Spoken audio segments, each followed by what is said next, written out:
我宣布，安全理事会第9479次会议现在开始。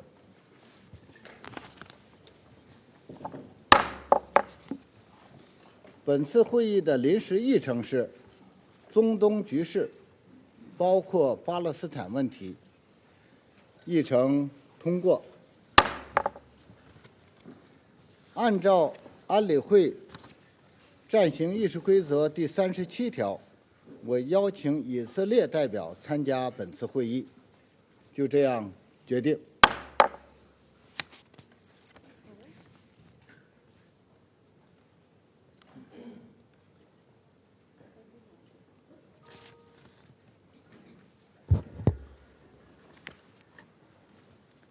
按照暂行议事规则和以往相关惯例，我提议安理会邀请观察员国巴勒斯坦常驻联合国观察员参加本次会议，没有人反对，就这样决定。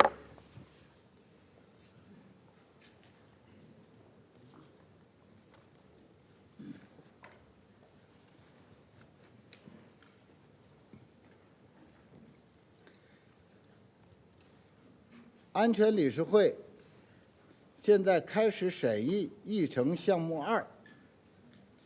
安理会成员面前有 S/2023-876号文件，即马耳他提出的决议草案案文。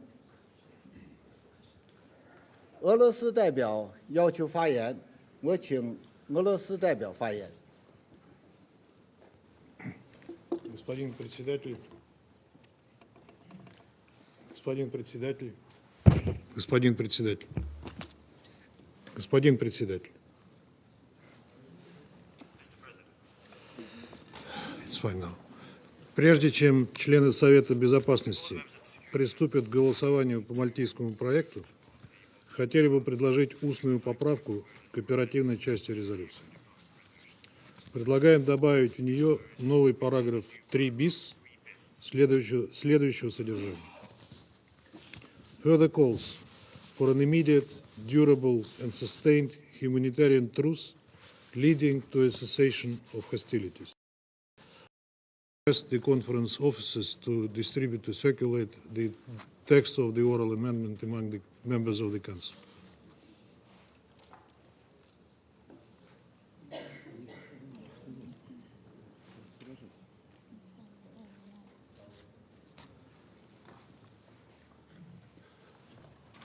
I would request to circulate it among all members of the Council.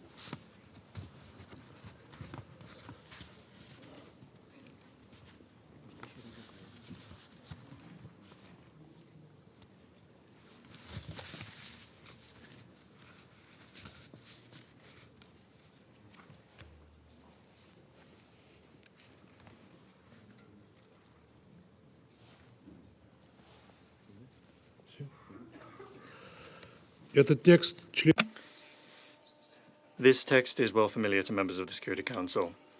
The wording we are proposing literally repeats the first operative paragraph of the 26th of October General Assembly resolution adopted during its 10th emergency special session by an overwhelming majority of votes, the resolution Protection of Civilians and Upholding Legal and Humanitarian Obligations.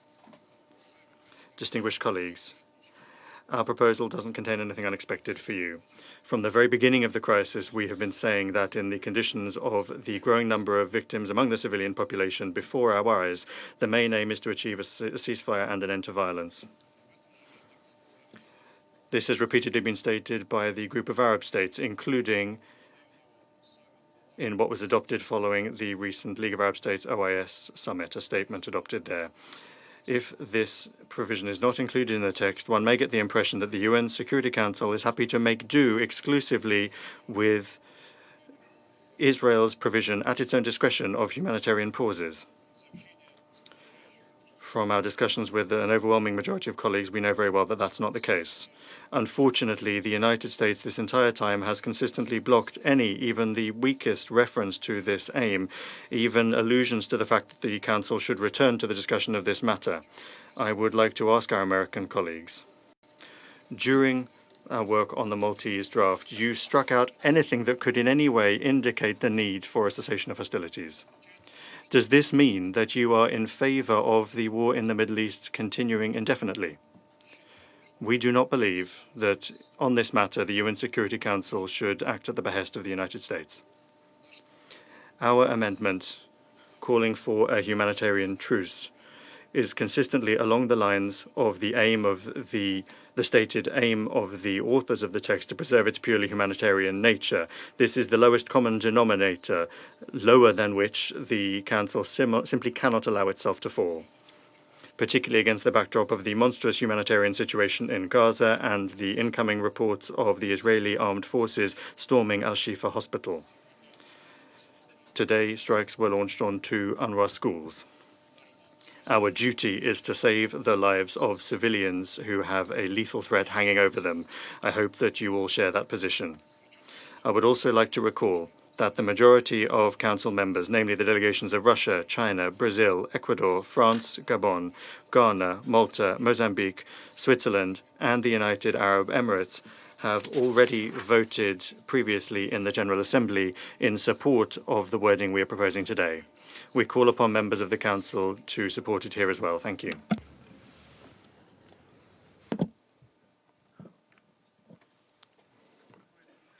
Colleagues,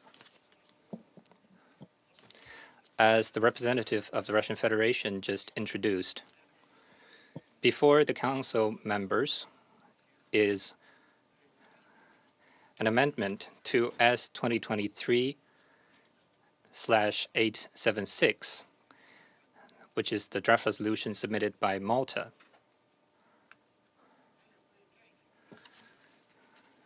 According to Rule 36 of the Provisional Rules of Procedure, if an amendment adds to or moves from the draft resolution, then the amendment would be put to the vote first. Therefore, I intend to put the proposed amendment to the vote first.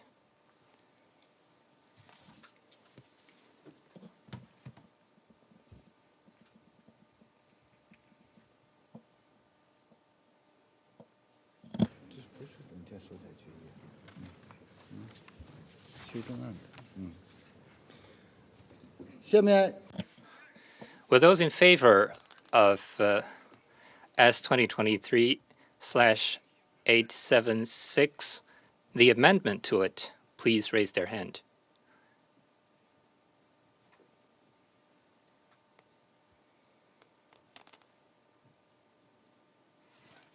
Those against, please raise their hand.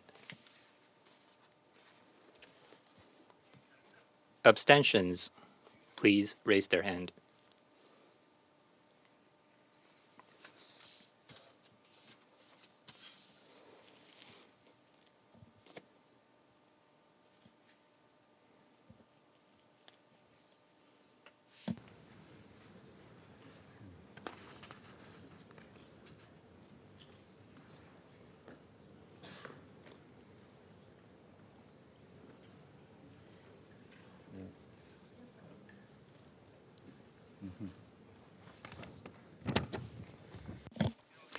The result of the voting is as follows: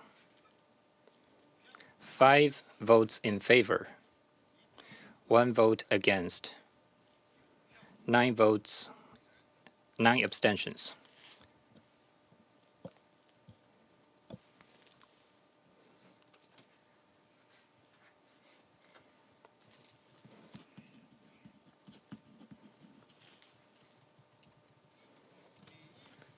The proposed amendment is not adopted due to not getting the required number of votes.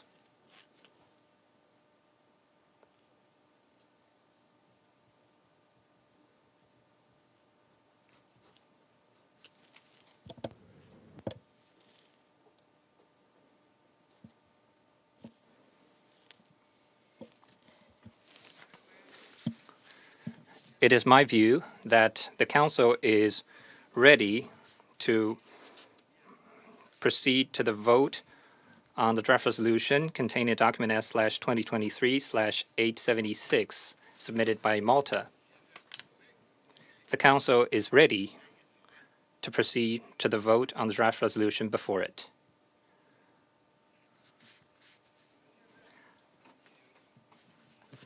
I now give the floor to those members of the Council who wish to make statements before the vote. I give the floor to the representative of Malta. Thank you, President. The humanitarian crisis which continues to unfold in Gaza ever since the horrific terror attacks of 7th October is deeply troubling. On that day, children were killed and taken hostage. Since then, over 4,600 are reported to have been killed in Gaza. Around 1,500 are considered as missing. Many are likely trapped underneath the rubble. The lives of newborn babies and premature babies at Al-Shifa Hospital are in grave and imminent danger. Countless civilians are now suffering the scourge of hostilities and all the devastating consequences that armed conflict brings with it. Over 1 million people are displaced.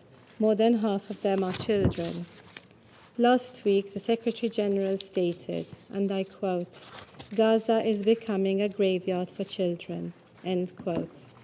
This stark warning must not go unheeded. On this occasion, we also pay tribute to all UN staff on the ground for their heroic efforts and remember those who have paid the ultimate price. President, this draft resolution we have in front of us today seeks to offer hope in this dark hour. It aims to ensure a respite from the current nightmare in Gaza and give hope to the families of all victims. It focuses in particular on the plight of children trapped in the war enclave and of those being held hostage. Over the past week, we have held extensive consultations with Council members, interested parties, countries in the region, and humanitarian organizations. We did this in an effort to achieve a balanced and operational text that can address one part of the current crisis, the immediate needs of the affected children. We thank them all for engaging with us in an open and constructive manner. Our guiding light throughout this process was to make sure that the text remains focused and humanitarian in scope. This draft resolution provides for the establishment of urgent and extended humanitarian pauses and corridors throughout the Gaza Strip for a sufficient number of days. Such measures would enable the full, rapid, safe, and unhindered humanitarian access. It would facilitate the continuous, sufficient, and unhindered provision of essential goods and services important to the well-being of civilians, especially children. It would enable urgent rescue and recovery efforts, including for missing children in damaged and destroyed buildings, and the medical evacuation of sick or injured children and their caregivers. The text also underlines and reiterates the special vulnerable status of children. It calls for the safe and unconditional release of hostages, especially children, that are being held by Hamas and other groups. This, too, is a clear humanitarian imperative which cannot be ignored. We stress that international humanitarian law provides general protection for children as persons taking no part in hostilities. They enjoy special protection as persons who are particularly vulnerable, and we recalled that the taking of hostages is prohibited under international law. President, our votes today translate into real human lives, the lives of thousands of children, civilians, and heroic humanitarian workers. Today, the Security Council has the opportunity to reaffirm its responsibility and commitment to the safeguarding of civilian lives. We need to do this as a matter of urgency. Malta remains steadfastly committed to the protection of civilians, in particular children. They are suffering disproportionately in this conflict. We cannot close a blind eye to their suffering. In this spirit, I urge all Council members to support this draft resolution and to vote in favour of this text. I thank you. I thank the representative of Malta. I now give the floor to the representative of the United Arab Emirates. Thank you, Mr. President. The war on Gaza has raged for 40 days. While we have held several meetings, heard devastating briefings, and seen heart-wrenching reporting, this Council has been unable to produce anything that would alleviate the suffering of the civilians in Gaza. Outside this building, and in our region in particular, the Council appears indifferent to the carnage and dismissive of the suffering. Due to Malta's extraordinary efforts and to that of their team, which we thank them for, and with our full support as the Arab member on the Council, today we have an opportunity to begin changing that perception. The draft resolution is born from the idea that we must come together now to act under one fundamental common aim. The protection of children has been the North Star that has guided this Council's approach on this draft and brings us together today to vote on the text before us. And as Ambassador Vanessa Frazier has just said, the key elements of this resolution and what they mean in practice for the people of Gaza must not be underestimated.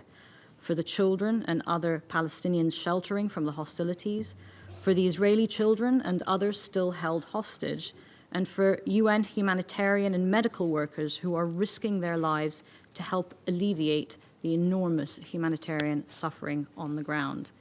This text is also what humanitarian actors have consistently called for as the bare minimum for them to be able to do their life-saving work. The resolution means in real time enough time and space for search and rescue operations to save those children who are buried under the rubble, including the 1,500 who have been reported missing there.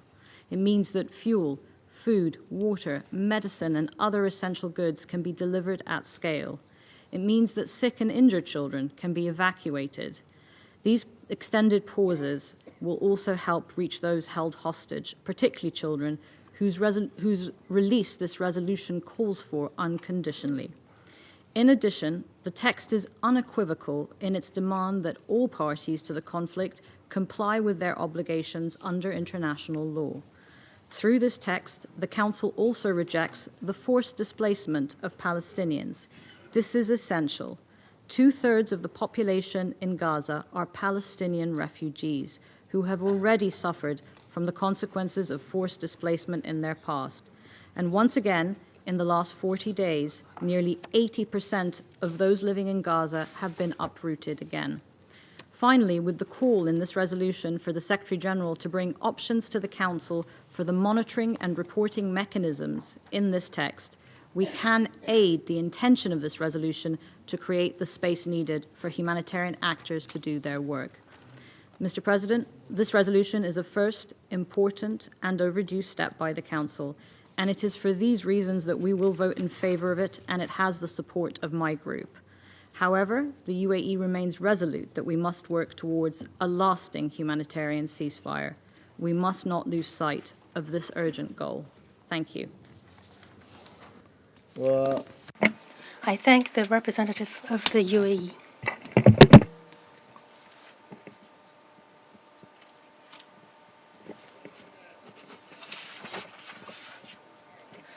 I shall now put to the vote the draft resolution contained in document S 2023/876.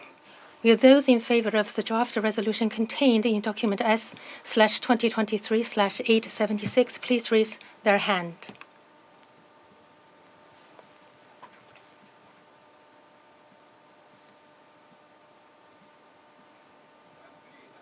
Those against, please raise their hand. Abstentions?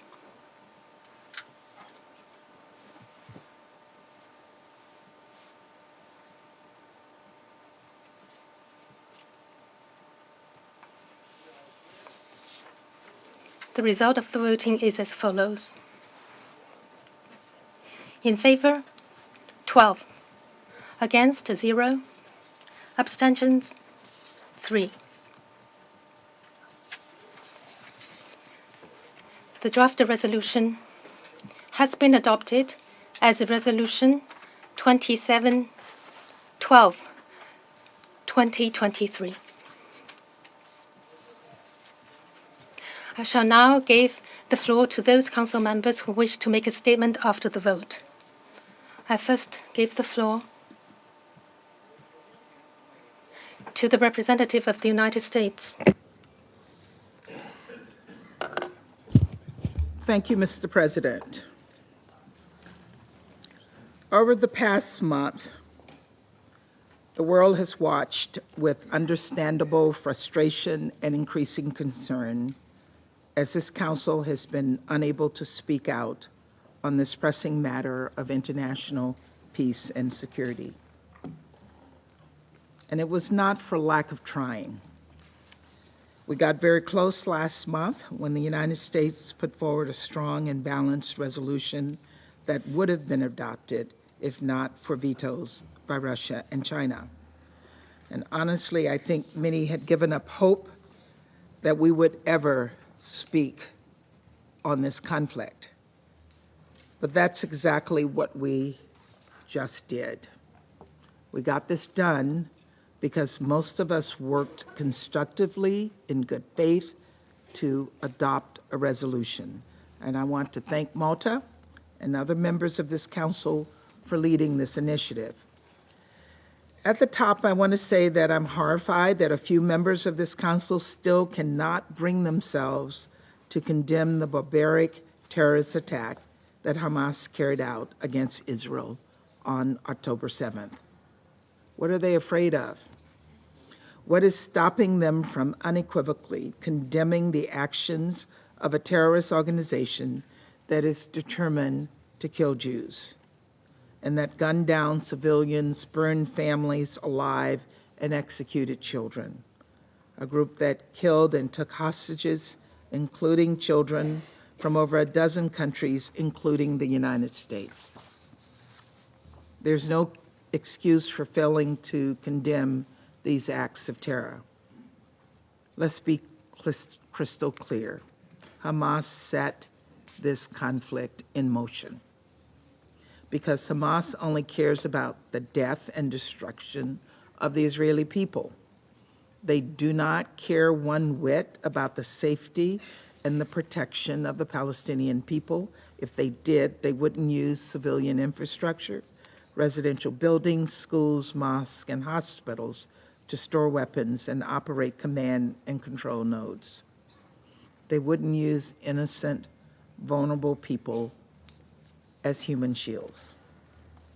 Ultimately, the United States could not vote yes on a text that did not condemn Hamas or reaffirm the right of all member states to protect their citizens from terrorist attacks.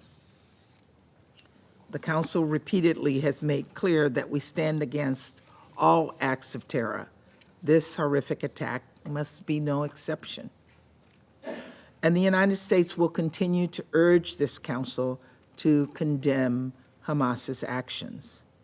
Although the United States is deeply disappointed by what is not in this text, we support many of the important provisions this Council has adopted. For starters, while this text does not include a condemnation of Hamas, this is the first time we have ever adopted a resolution that even mentions the word Hamas. In addition, we fully support this resolution's call for the immediate and unconditional release of all hostages held by Hamas and other groups. This is a humanitarian imperative. We're working tirelessly to facilitate the safe return of all hostages, including 9 missing Americans and 1 permanent U.S. citizen. We have also advocated for humanitarian pauses to allow for full, rapid, safe, and unhindered humanitarian access to civilians in Gaza.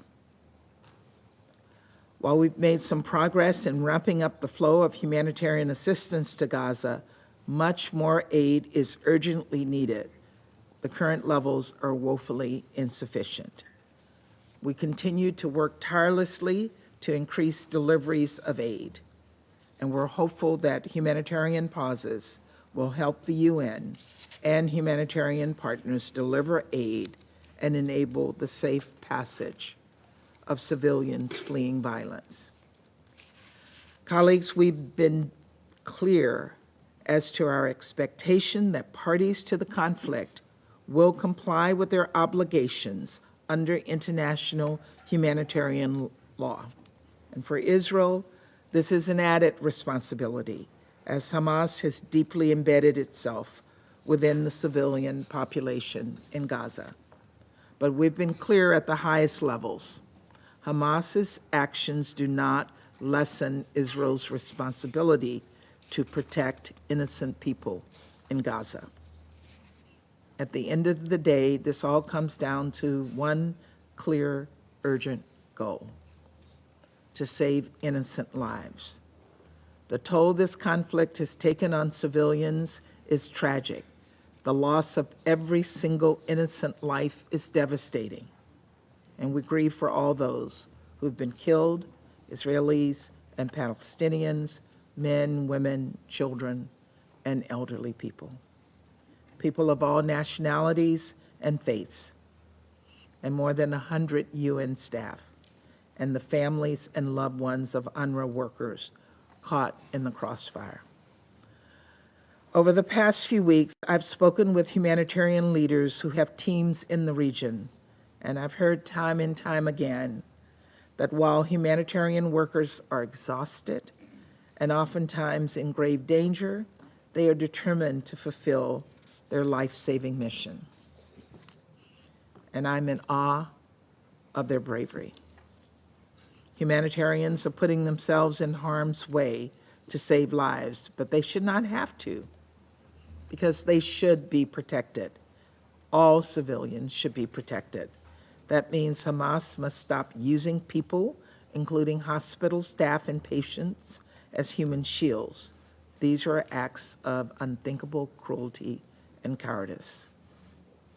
That also means that as Israel exercises its right, and indeed its responsibility, to protect its people from acts of terror, it must do so in a way that is consistent with the laws of war.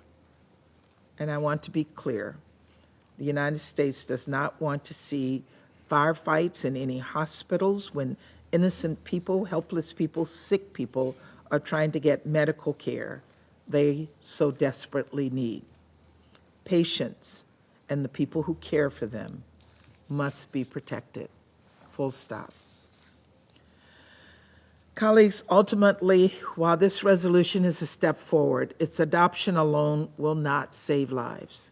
And that is why, from the very start, President Biden and Secretary Blinken have worked exhaustively with the United Nations and other humanitarian agencies alongside our regional partners to respond to this crisis.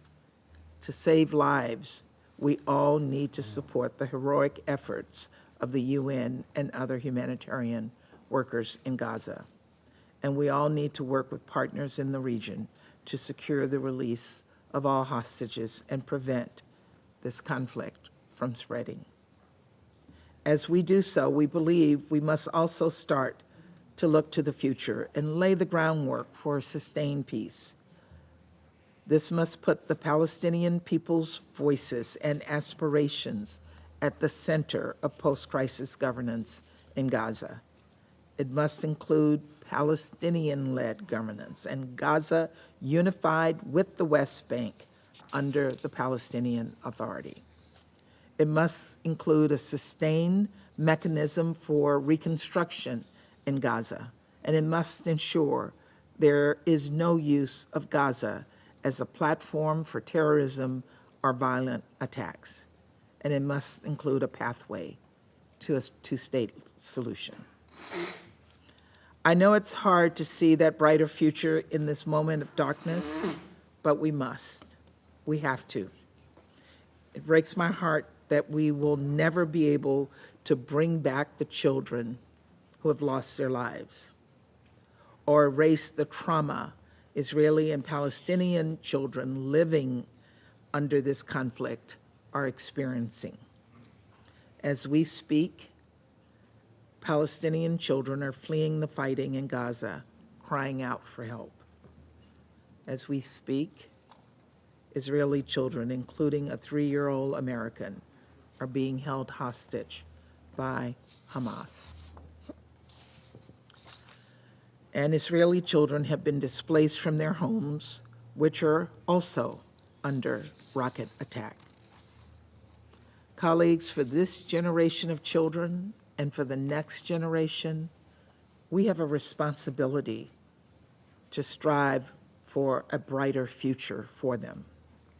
And we must ensure Israelis and Palestinians can live side by side in states of their own with equal measures of security, freedom, opportunity, and dignity. Thank you, Mr. President.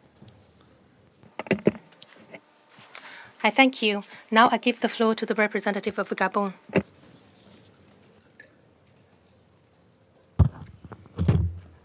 Monsieur le Président, le Gabon vient de... Mr. President, Gabon has just voted in favor of the draft resolution submitted by Malta to indicate its support for the Palestinian and Israeli peoples and its commitment to peace. I am delighted that our Council has been able to reach consensus, thus foregrounding the best interests of these two peoples. With this vote, my country reaffirms its support for any initiative that allows for the saving of human lives, in particular the lives of children, in accordance with international humanitarian law. This ensures general protection for children as persons not participating in hostilities and special protection as particularly vulnerable persons, while at the same time recalling that hostage-taking is prohibited under international law. In doing so, Gabon wants to contribute to improving the fate of children on the basis of the relevant elements contained in the resolution that has just been adopted, put to a vote today. Namely, the demand that all parties protect civilians, in particular children that pay a heavy price in this conflict, respect for international law, including international humanitarian law, the call for urgent and extended humanitarian pauses and corridors throughout the Gaza Strip, the call for the immediate and unconditional release of all hostages held by Hamas and other groups, especially children, the call upon all parties to refrain from depriving the civilian population in the Gaza Strip of basic services and humanitarian assistance indispensable to their survival, including children. The importance of coordination, humanitarian notification, and deconfliction mechanisms to protect civilians and facilitate the movement of humanitarian convoys and patients, in particular sick and injured children and their caregivers. We are aware that the text presented does not take into account all of the legitimate concerns in such circumstances, but it undoubtedly represents major progress that could make a difference on the ground. However, far from resting on our laurels following the adoption of this resolution, we certainly must show greater engagement to make a just contribution commensurate with our mandate to humanitarian distress. We must show greater engagement to silence the guns and establish responsibility. Once again, Gabon calls upon all parties to show restraint and respect their obligations under international humanitarian law. We will never stop repeating that the solution to the Israeli-Palestinian conflict is a political one. Diplomacy, negotiation, and dialogue are the only weapons that the international community has to make sure that the legitimate concerns of each of the parties are respected, that is to say, self-determination and the right to security, and to ensure the peace and security of the Palestinian and Israeli peoples. Thank you, Mr. President. I thank the representative of Gabon. I now give the floor to the representative of the United Kingdom. Thank you, President. President, it is impossible to comprehend the pain and the loss that Palestinian civilians are enduring. Too many civilians, including, most tragically, children, are losing their lives. So it is right that the Security Council calls for a humanitarian pause for a period of days, long enough to get life-saving aid to those who need it, and to establish a safer environment for humanitarians. This will save lives. We need a collective effort to get aid in as fast as possible, by as many routes as possible. The UK Prime Minister has been very clear about the need for life-saving aid to reach civilians in Gaza, including food, water, medical supplies, and fuel as a priority.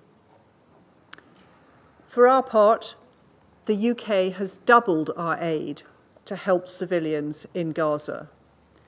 3 British RAF flights have delivered life-saving humanitarian aid and enabling equipment to support the Egyptian Red Crescent Society in delivering international aid through the Rafah checkpoint.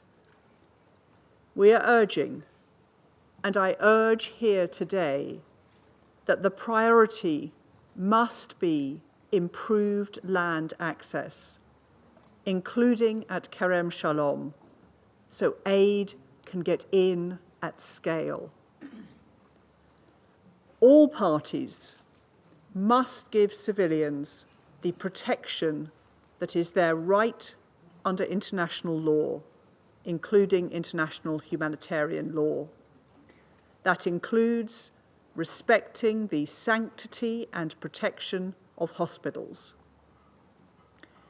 It is also right that this resolution calls for the immediate and unconditional release of Israeli hostages. It is unconscionable that Hamas continues to hold men, women, and children, causing terrible fear and suffering for their families. President, this resolution is absolutely necessary, though the UK regrets that the first resolution passed by this Council on this matter could not clearly condemn Hamas terrorist attacks of the 7th of October. The barbarity of those attacks should be clear to us all. That is why we have abstained today. But let me be absolutely clear. It was vital and overdue for the Council to speak on this crisis, and we strongly support the resolution's purpose to get aid in and hostages out. I therefore commend Malta's astounding work in bringing this resolution that could pass.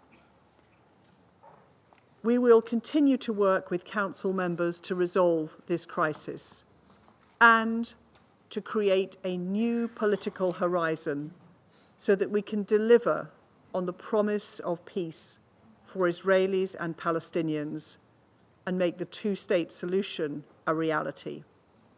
I thank you, President. I thank the representative of the United Kingdom for their statement. Now I give the floor to the representative of France. Monsieur le Président, Mr. President, France would like to thank Malta for preparing this resolution. We are pleased that this Council is able to speak with a single voice for the first time since the barbaric terrorist attacks committed by Hamas and other terrorist groups against Israel on the 7th of October. France voted in favour of this resolution, which calls for the establishment of urgent and extended humanitarian pauses and also calls for the immediate and unconditional release of all hostages held by Hamas and other terrorist groups. France voted in favour of this resolution because the humanitarian situation in Gaza is already catastrophic. France is fully mobilized to respond to the urgency of the situation. We took the initiative of an international humanitarian conference for the civilian population in Gaza, which was held in Paris on the 9th of November under the auspices of the President of the Republic and the Minister for Europe and Foreign Affairs. The resolution adopted mentions several essential needs: food, water, fuel, and medicines, which must be delivered to the civilian population in Gaza.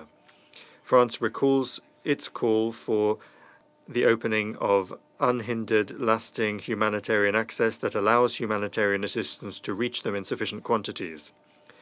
Additional efforts must be made. We must also mobilize sufficient resources. France has already deployed more than 100 tons of humanitarian goods and brought its humanitarian support to 100 million euros.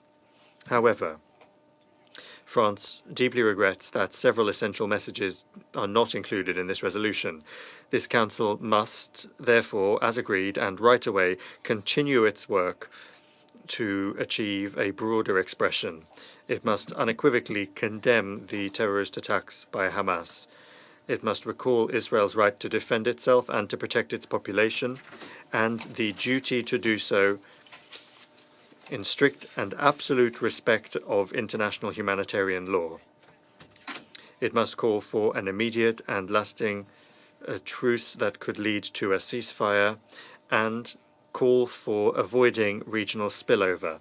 The Council must lastly recall that there is a need for a decisive relaunching of negotiations to achieve a two-state solution on the basis of agreed parameters, the only thing that will allow Israelis and Palestinians to live in peace and security. This Council cannot and must not remain silent on these elements. It must be demanding and be up to what is at stake in this crisis that was triggered on the 7th of October by the Hamas attacks. France will continue to engage resolutely in the negotiations with all of the members of this Council. Thank you. I thank the representative of France for their statement. I give the floor to the representative of Ecuador. Mr. President, we voted in favor of this draft resolution because it contains elements that are very urgent and relevant in the face of a situation that is increasingly grave and is of great concern for the international community and for all members of the Council. Inter alia, the text reaffirms the obligation to uphold and respect all obligations pursuant to international law, international humanitarian law, human rights law, and international humanitarian law. And the text in particular stresses the situation of children, which is one of the groups most affected by violence. The text requests for the establishment of pauses and humanitarian corridors to allow for full, rapid, safe, and unhindered humanitarian access, both for supplies and for rescue.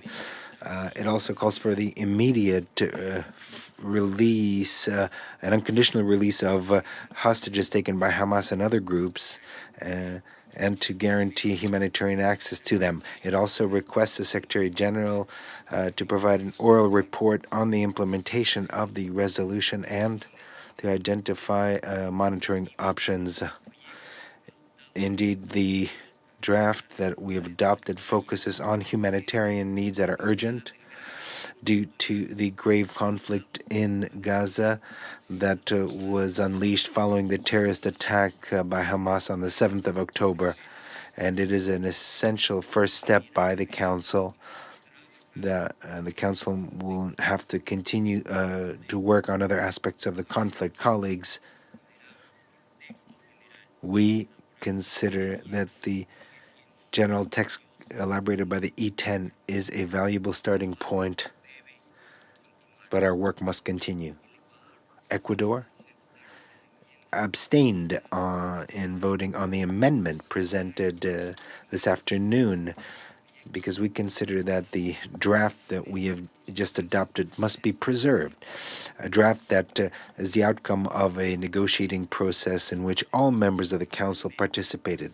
Lastly, we would like to thank and congratulate those who have led this negotiating process, in particular Malta, and we also would like to acknowledge those who have demonstrated flexibility to avoid a veto, which would have been extremely damaging for the future consideration of this topic by the Security Council. Thank you very much. Thank you. I now give the floor to the representative of Japan. Well, thank you, Mr. President.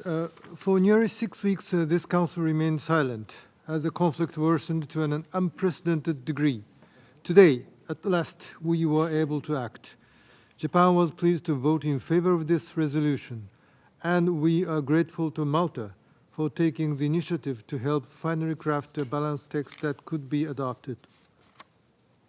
This resolution emphasizes the need to protect civilians, especially children, who should never be targeted and who have been disproportionately affected both by the conflict and by the rapidly worsening humanitarian situation in Gaza. It is important that the resolution calls for urgent and extended humanitarian pauses and corridors throughout the Gaza Strip, and for the immediate and unconditional release of all hostages held by Hamas and other groups. In this context, Japan highly appreciates ongoing diplomatic efforts made by key actors, including the United States. Mr. President, this is just the beginning. The Council must continue to be actively engaged on this file in order to protect civilians, especially the most vulnerable, including women and the disabled as well as children, prevent the conflict from spreading, and ultimately bring durable peace and stability to the region, which can only be achieved through a two-state solution. We also need to keep in mind various aspects, including WPS. Japan will work tirelessly to these ends. I thank you, Mr. President.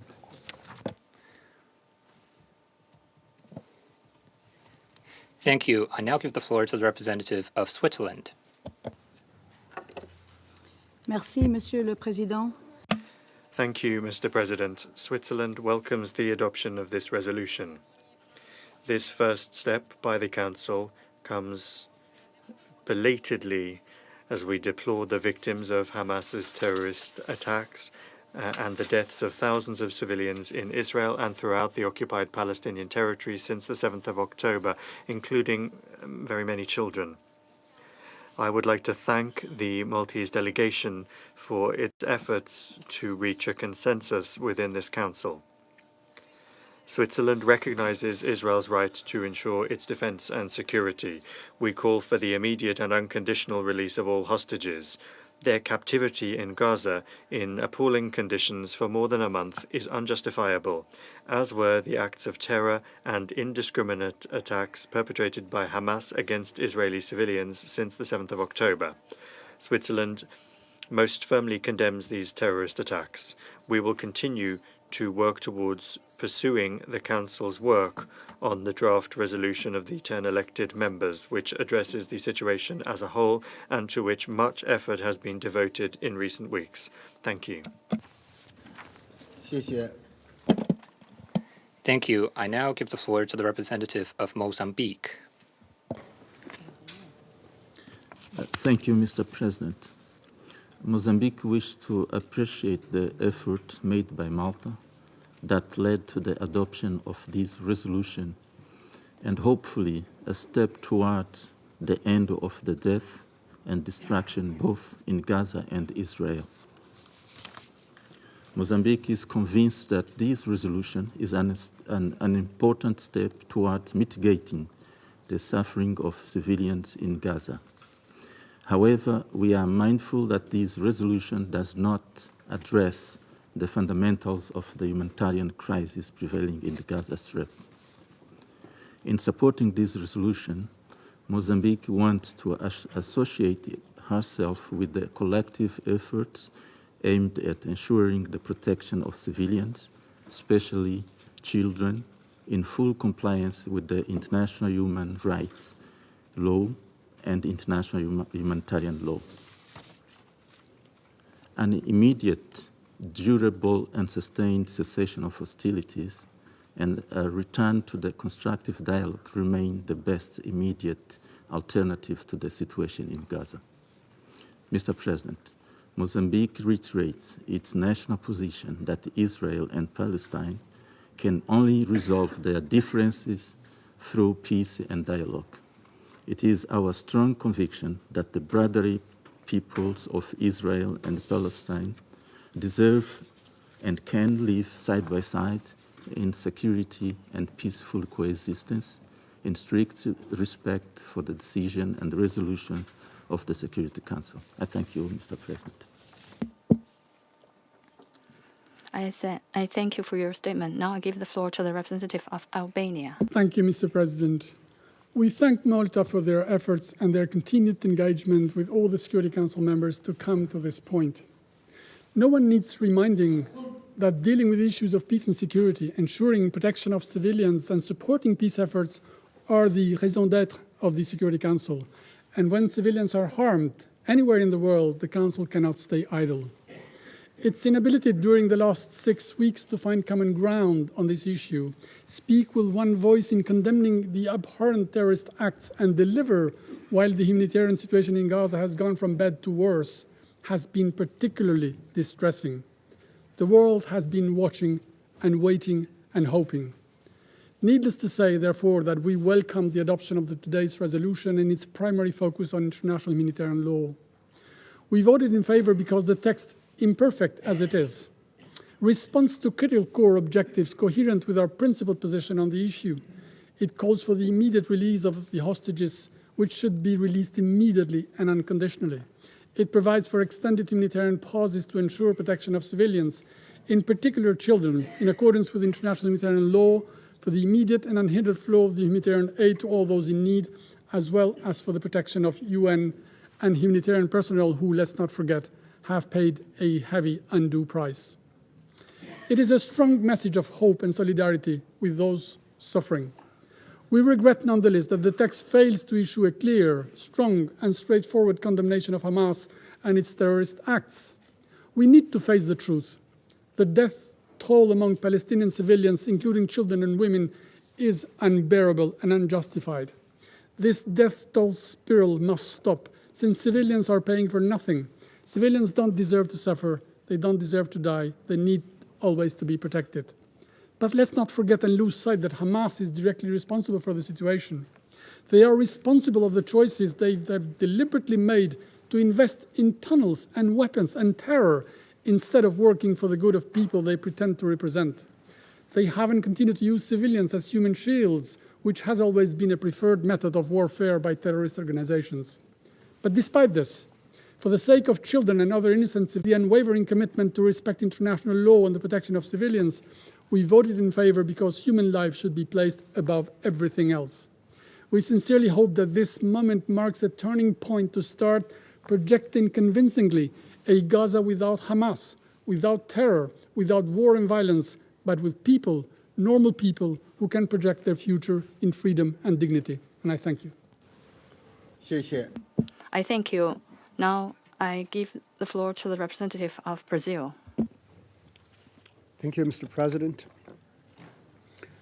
Mr. President, the adoption of a Security Council resolution on the horrific humanitarian and hostage crisis unfolding in Gaza and Israel is certainly to be welcome. It was long overdue.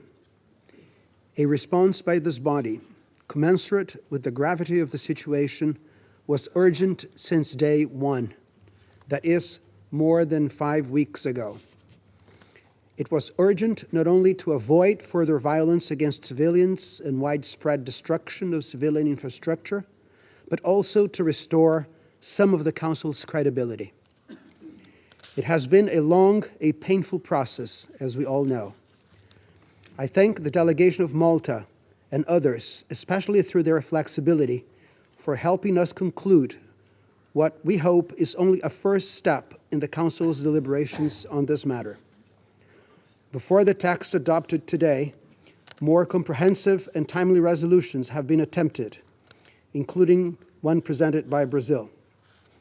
Successive vetoes, the specter of pocket vetoes, or the lack of a real negotiating process have prevented them. As the Council repeatedly failed, the General Assembly acted on 27th October. Its resolution called for the protection of civilians and respect for international humanitarian law in Gaza, as well as an immediate, durable, and sustained humanitarian truce leading to a cessation of hostilities. Such measures have been and continue to be supported by many member states, including Brazil. We echo the Secretary General's call for a humanitarian ceasefire. Unfortunately, the resolution we have just adopted falls short of these bold but necessary steps. We do hope that if truly and urgently implemented, today's decision will at least mitigate the dreadful situation we have before us. More than 11,000 Palestinians have been killed in the Gaza Strip. The number of dead children is shamefully appalling. 1.5 million Palestinians have been forcibly displaced in mere 1 month. Hospitals and schools have been destroyed, damaged, or rendered useless. The Al-Shifa hospital was raided today, putting hundreds of sick and wounded in extreme danger. Hundreds of thousands in Gaza lack or do not have adequate provision of water, electricity, medical supplies, or shelter. Hundreds of foreigners continue to be prevented from leaving the region. The number of humanitarian workers killed has risen to more than 100, the highest in any conflict in the history of the United Nations. More than 200 hostages of several nationalities have not been released, and humanitarian access to them continues to be denied. All these violations of international humanitarian law must stop, now, for all civilians, Palestinians, and Israelis alike. They have been paying the price for decades of systematic denial of the legitimate rights of the Palestinian people to self-determination. The establishment of a viable Palestinian state living side by side with Israel within secure, mutually accepted, and internationally recognized borders is the only possible solution. Lasting peace must be the ultimate goal for all. Brazil hopes that the Council will truly and functionally remain seized of this matter.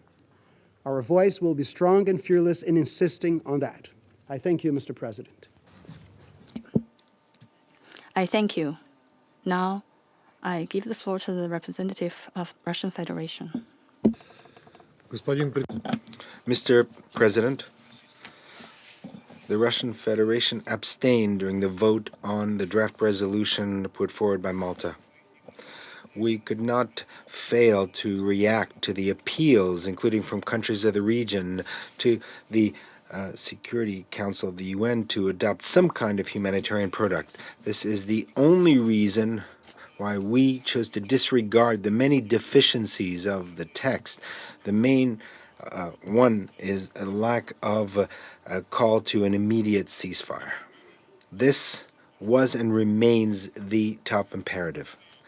Any humanitarian actions require an immediate end to fighting. It is impossible to clear up collapsed buildings or evacuate people under shelling. It's impossible to bring in the much needed fuel, without which electrical energy will soon run out in Gaza hospitals.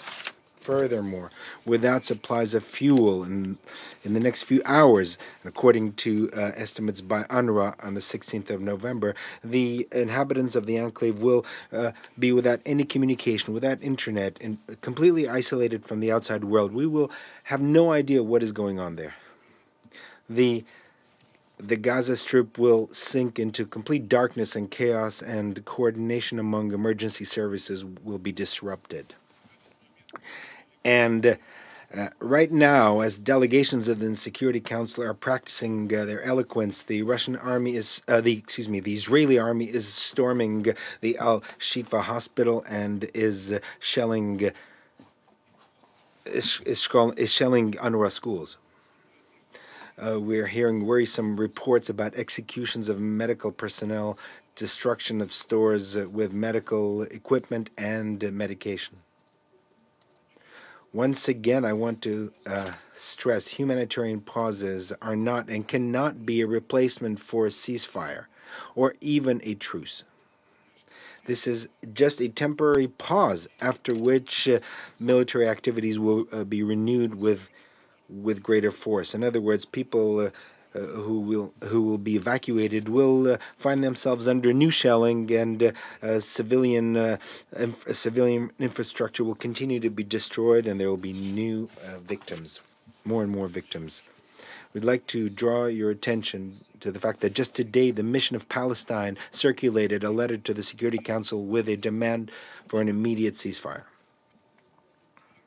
Mr. President, from the very beginning of the current escalation in the Israeli-Palestinian conflict, the delegation of the United States has sabotaged any attempts to develop a balanced and depoliticized document aimed at adopting realistic and urgent steps to de-escalate the situation. Our American colleagues in the Council justified the collective punishment and destruction of Palestinians, first and foremost the civilian population, under the pretext of fighting against terrorism and the right of Israel to self-defense, and in fact have basically paralyzed the work of the main UN organ that supports international peace and security. Washington has consistently rejected draft resolutions that have demanded a humanitarian ceasefire.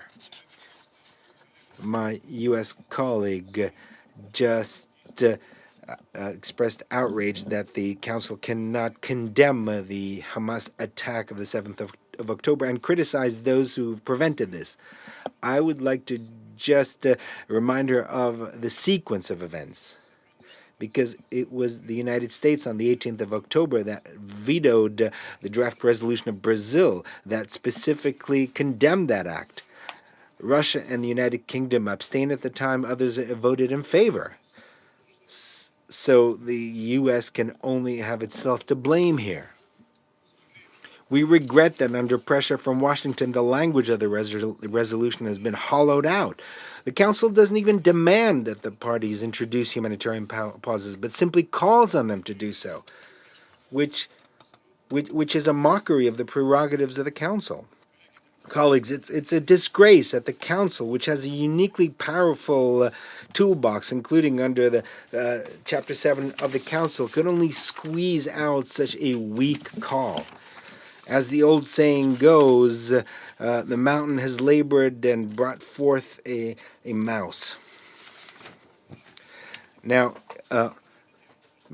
for many weeks now, all representatives of UN humanitarian agencies and the Secretary General have been calling for a humanitarian ceasefire unanimously. This is precisely the reason why we proposed an amendment to the draft. For this purpose, we are extremely disappointed that it was not adopted. Some are not concerned about the effectiveness of the reaction of the Council. The main thing is to say that the Council, so to speak, adopted something that was humanitarian. We have very serious concerns that the provisions of this resolution will not be implemented on the ground. Who will give approval for humanitarian pauses? Who will monitor and verify them? And what will be the consequences of them not being complied with? So the document we've adopted will not contribute to overcoming the humanitarian crisis that the Gaza Strip finds itself in and its population is suffering. We expect that the Secretary General at the next meeting of the Security Council on the Middle Eastern peace process will report on the implementation of this resolution and will provide as soon as possible to the Council options for creating a mechanism of international monitoring over this process. The Council will need to make a decision on further steps, what observers to send to the conflict area, which UN contingent will be involved. We will be carefully monitoring this, and we will not allow this issue to be hushed up or swept under the carpet. But the absolute priority is the adoption of a fully fledged, strong product of the Council with an unequivocal appeal or call to an immediate ceasefire, and we hope that work on this will begin in the nearest future. Thank you. I thank the representative of the Russian Federation. I now give the floor to the representative of the United Arab Emirates. Mr. President, the UAE welcomes the adoption of today's resolution, the first one on the Israeli-Palestinian conflict since 2016. It is crucial that this body has come together today around the urgent need to protect civilians, especially children. We recognize that this vote and this outcome was only possible after difficult negotiations and compromises made on all sides. And as the Arab member, we want to again recognize Malta's leadership, but also the commitment by each and every council member to this product. Over the past week, I've seen us all work together across our geographical divides in a way that made this moment possible, and I thank you for that. I believe lives will be saved because of this work. However, I want to emphasize that the adoption of today's resolution only begins our response to this war and to this crisis. Too much time has passed, too many people have been killed, and too much destruction has been wrought. It is worth noting here that where Hamas is not operating, Palestinians are also losing their lives on land internationally recognized as part of their future state. During this period, this last 40 days, and largely underreported, almost 200 Palestinians have been killed in the West Bank as a result of settler violence and raids. This must stop, and Israel must hold those committing these attacks fully accountable. For the UAE, this resolution will enable our efforts, our humanitarian efforts on the ground. For example, to receive 1,000 Palestinian children and their families for medical treatment in the UAE. And that work has already begun, and we hope to receive the first group within the coming week. It will also be vital for our establishment of an emergency field hospital in the Gaza Strip. We urge all member states, as well as UN and humanitarian organizations, to utilize this resolution in their efforts to scale up assistance and to come back to the Council if they need additional support. It is vital that this body now lives up to its responsibility towards also ensuring its implementation in full. International law, especially the rules of war, bind all the parties to this conflict. There can be no equivocation on this point. Israel must cease attacks on civilians and civilian objects. They must uphold the special protections afforded by international law to hospitals and schools, and they must ensure safe and unhindered humanitarian access.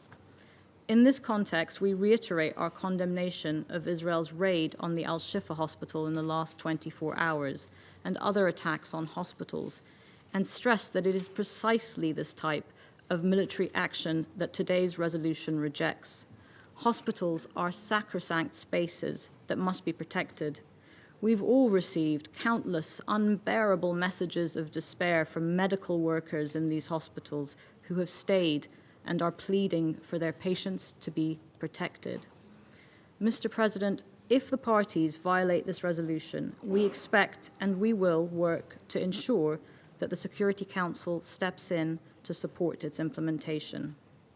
But looking ahead and beyond working towards a more permanent ceasefire, the Security Council collectively and individually must prioritize resolving this conflict. Over the last decade, there have been increasingly vocal warnings and signs that the two-state solution is on its deathbed. What emerges from the ruins of Gaza may be our last chance to save it. But it will need all of us to continue working together like we have done here today to resurrect it. The fate of peace and security in our region is a shared responsibility and not the burden of a few. For Israel, for the Palestinians, the brutal logic that the occupation has forced on its victims and its perpetrators over the long history of this conflict has really brought us to this desperate point of crisis. The fact is, Israel does have an absolute right to security and peace, free from the attacks that we saw on the 7th of October, but so does a future Palestine. Israel's security, genuine and lasting, will remain elusive if it's built on the continued denial of the Palestinian people's inalienable right to self-determination. any policy that seeks to obscure that fact is doomed to failure. Thank you. I thank the representative of the UAE. I will now make a statement in my capacity as the representative of China. Colleagues, 40 days after the outbreak of the new round of the Palestinian-Israeli conflict, the Security Council adopted its first resolution focusing on humanitarian concerns and highlighting the protection of children. Malta, the United Arab Emirates, and other members have done a great deal of work in this regard, which China appreciates. China has always supported all efforts aimed at promoting a ceasefire and an end to the fighting and restoring peace. We welcome any initiative conducive to the protection of civilians and the easing of humanitarian crisis. Proceeding from this position, we supported the draft resolution submitted by the Arab countries to the 10th Emergency Special Session of the General Assembly, supported the draft resolutions not long ago submitted by Russia and Brazil at the Security Council, and we just voted in favor of the draft resolution submitted by Malta. Meanwhile, it should also be pointed out that the Council should have adopted a more comprehensive and robust resolution much earlier. For reasons known to all, in particular, the repeated and persistent obstruction of a permanent member of the Council, this resolution at present can only serve as a first step based on minimum consensus. Despite this, the resolution is still of positive significance as an initial step towards a ceasefire and a minimum request to save lives, which helps avert a greater humanitarian crisis and catastrophe. We look forward to the immediate realization of durable humanitarian pauses, as called for in the resolution, to ensure a sufficient number of days of cessation of hostilities to allow UN humanitarian agencies, the International Committee of the Red Cross, and others to carry out full-scale humanitarian operations, to urgently search for and rescue missing children, to transfer and treat the seriously ill and seriously injured, and to rehabilitate critical infrastructure. We express our grave concern and strong opposition to the clear violations of international humanitarian law taking place in Gaza. Over the past dozens of hours, Al-Shifa Hospital in Gaza has been under siege, operating rooms and wards bombarded, and premature babies stopped breathing in incubators with electricity being cut off. Thousands of people remain besieged in the hospital. Their safety and well-being are worrisome. We urge Israel to immediately cease its military operations against civilian facilities, including hospitals, and to restore basic supplies of water, electricity, fuel, among others, as soon as possible. We would like to reiterate that we are strongly against the arbitrary displacement of the Palestinian people.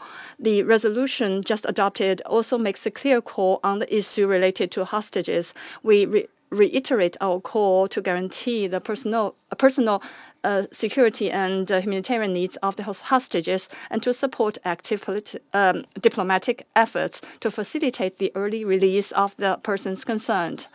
The utility of Council resolutions lies in the implementation. The key is for the parties concerned to implement the provisions of the resolution to the letter. In this regard, Russia's concerns about monitoring and follow-up are legitimate. It is necessary for the Security Council to consider it and consider establishing a monitoring mechanism and designate a specialized body to verify implementation and submit timely reports to the Council. Colleagues, on November 11th, at the joint Arab-Islamic Extraordinary Summit, leaders from countries called on the Security Council to take a decisive and binding decision to end the fighting in Gaza and put an end to the violations of international law. This represents the strong voice of the regional countries and the common expectations of the international community. The Council must assume its responsibility in conjunction with the developments on the ground and take further meaningful and responsible actions in a timely manner. We must continue to make an immediate ceasefire an overriding priority in order to prevent further casualties and destruction as the fighting rages on.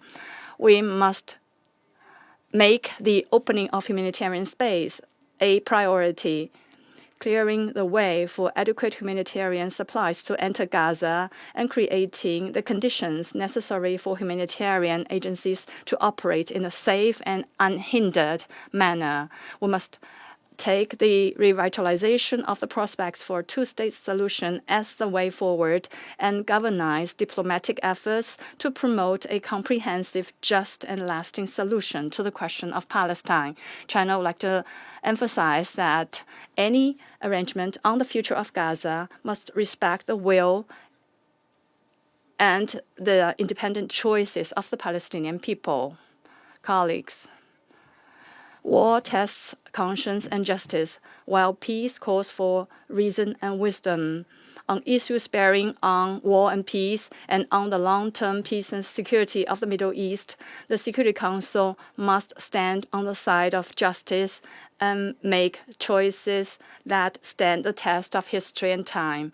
As President of the Security Council for this month, China will continue to work with all parties to strengthen coordination, build consensus, and urge the Security Council to shoulder its due responsibilities.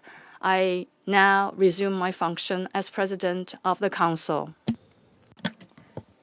Malta has requested the floor for a further statement. I give you the floor.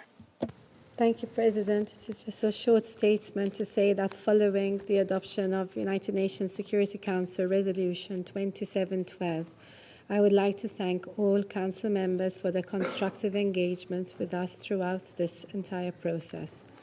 As I said in my statement before the vote, with this adoption today, the Security Council reaffirmed its responsibility and commitment to the safeguarding of civilian lives, especially those of children.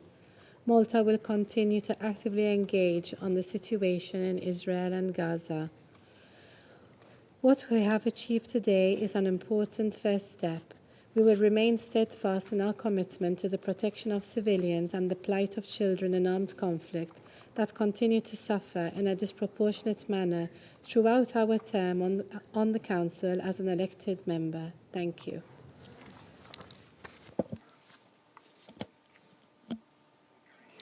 I thank the representative of Malta for their statement.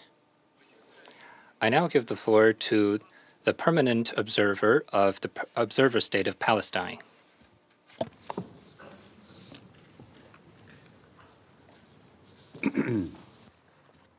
Mr. President, Gaza bleeds death, devastation, destructions everywhere. No one was spared, not our children, not our women, not our elderly, not our civilians. Nothing was spared, not our hospitals, not the UN shelters and schools, not our water plants, not our homes. All that should have been protected has become the primary target of this murderous campaign. The Security Council should have called for a ceasefire a long time ago. It should have called for a ceasefire now. It should have heeded the call by the UN and every humanitarian organization on earth calling for a humanitarian ceasefire, including the Secretary General of the United Nations. It should have been convinced that there is no military solution, especially one that relies on the commission of atrocities, and it should have advanced political ones. The Council is finally acting today on a humanitarian resolution focused on children. if we are going to talk about the condemnations missing from the resolution, let me remind you of the following. But before I do that, I just want to inform you that the Foreign Ministry of the State of Israel rejected this resolution adopted a few minutes ago and said they will not implement it and they will continue with their course of action as they wish. What are you going to do? You just adopted a resolution. They told you we are not going to implement it. Let me remind you of the following. The resolution did not condemn the killing by Israel of 11,000 Palestinians, overwhelmingly civilians, including 5,000 Palestinian children. Let me repeat, 5,000 Palestinian children. It did not condemn the indiscriminate attacks by Israel.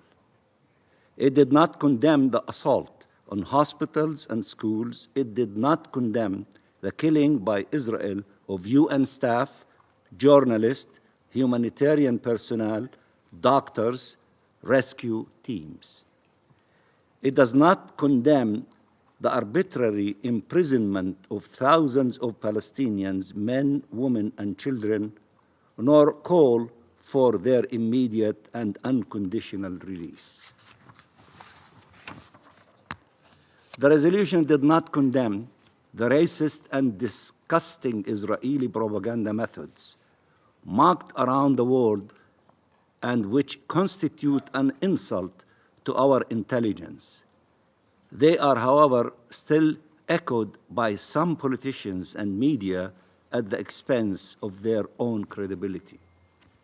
Selective outrage breeds double standards and shows disregard for Palestinian life and refusal to recognize Israeli crimes that are undeniable. The resolution in its OP1 demands that all parties comply with their obligations under international law, including international humanitarian law, notably with regard to the protection of civilians, especially children. We are fully committed to these rules, all of them. But do they apply to Israel? Is it heeding this demand? You have been calling on Israel now for 40 days to uphold the laws of war, and it has chosen to continue breaching them openly and brazenly.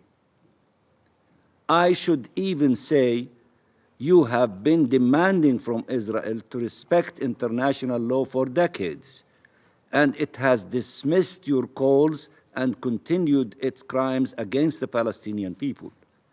Did you ever hold it accountable? Are you going to hold it accountable for rejecting your resolution you adopted this afternoon? Nothing justifies war crimes, crimes against humanity, and genocide.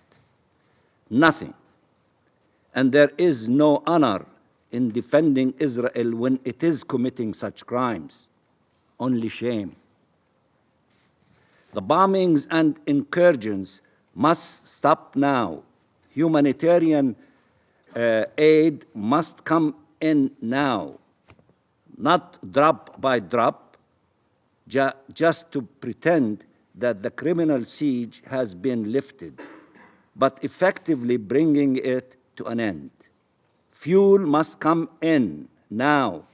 Thousands of lives, millions of lives hang in the balance.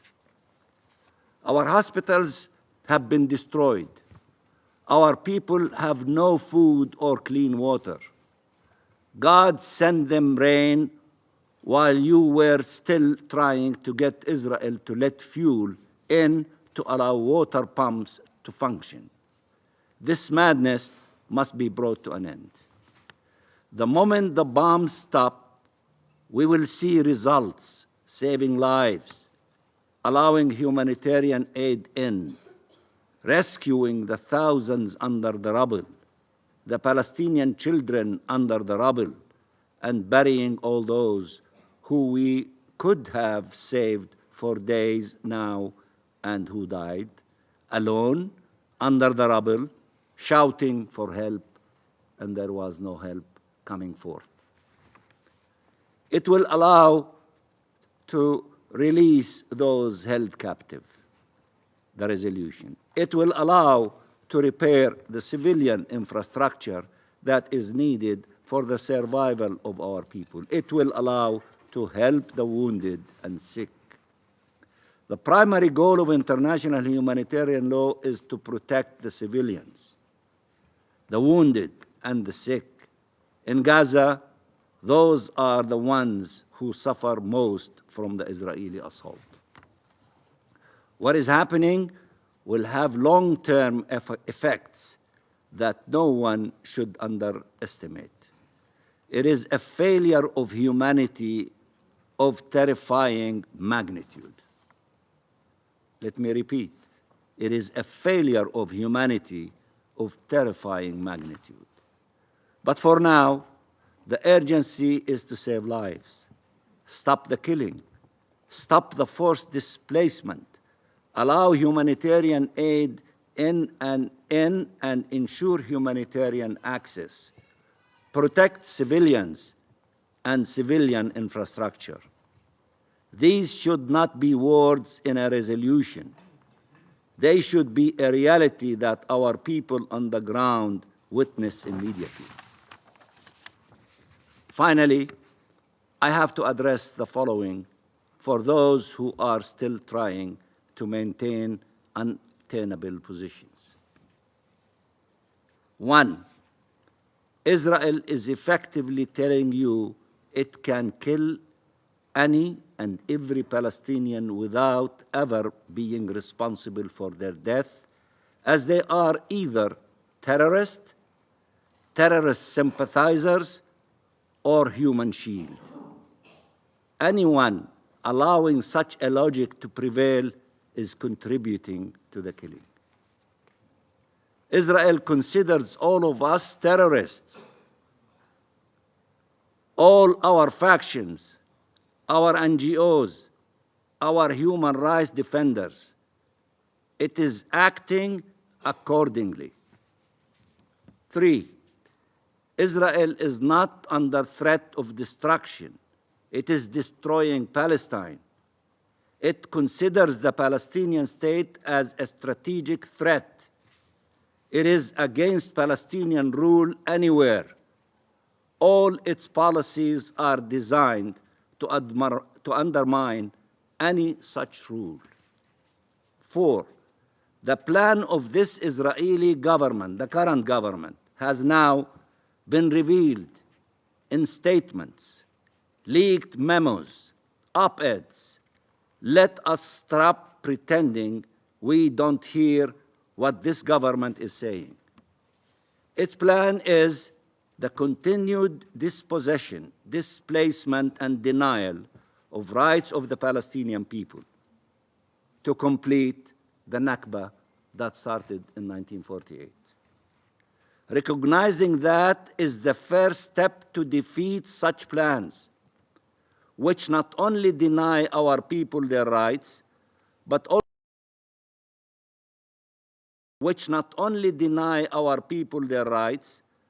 also deny the region any chance for shared peace and security.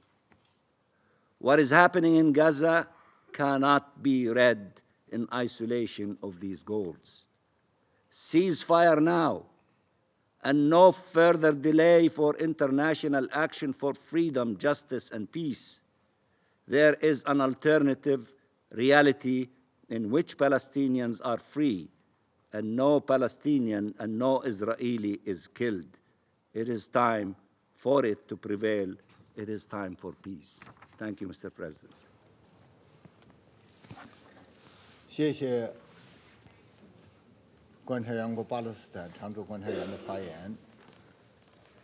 我现在请以色列代表发言。Thank you, Mr. President. Distinguished council members, we have all been here before. Israel has made her stance very clear, and thus I will be brief. This Council has just adopted a resolution that is regretfully detached from the reality on the ground.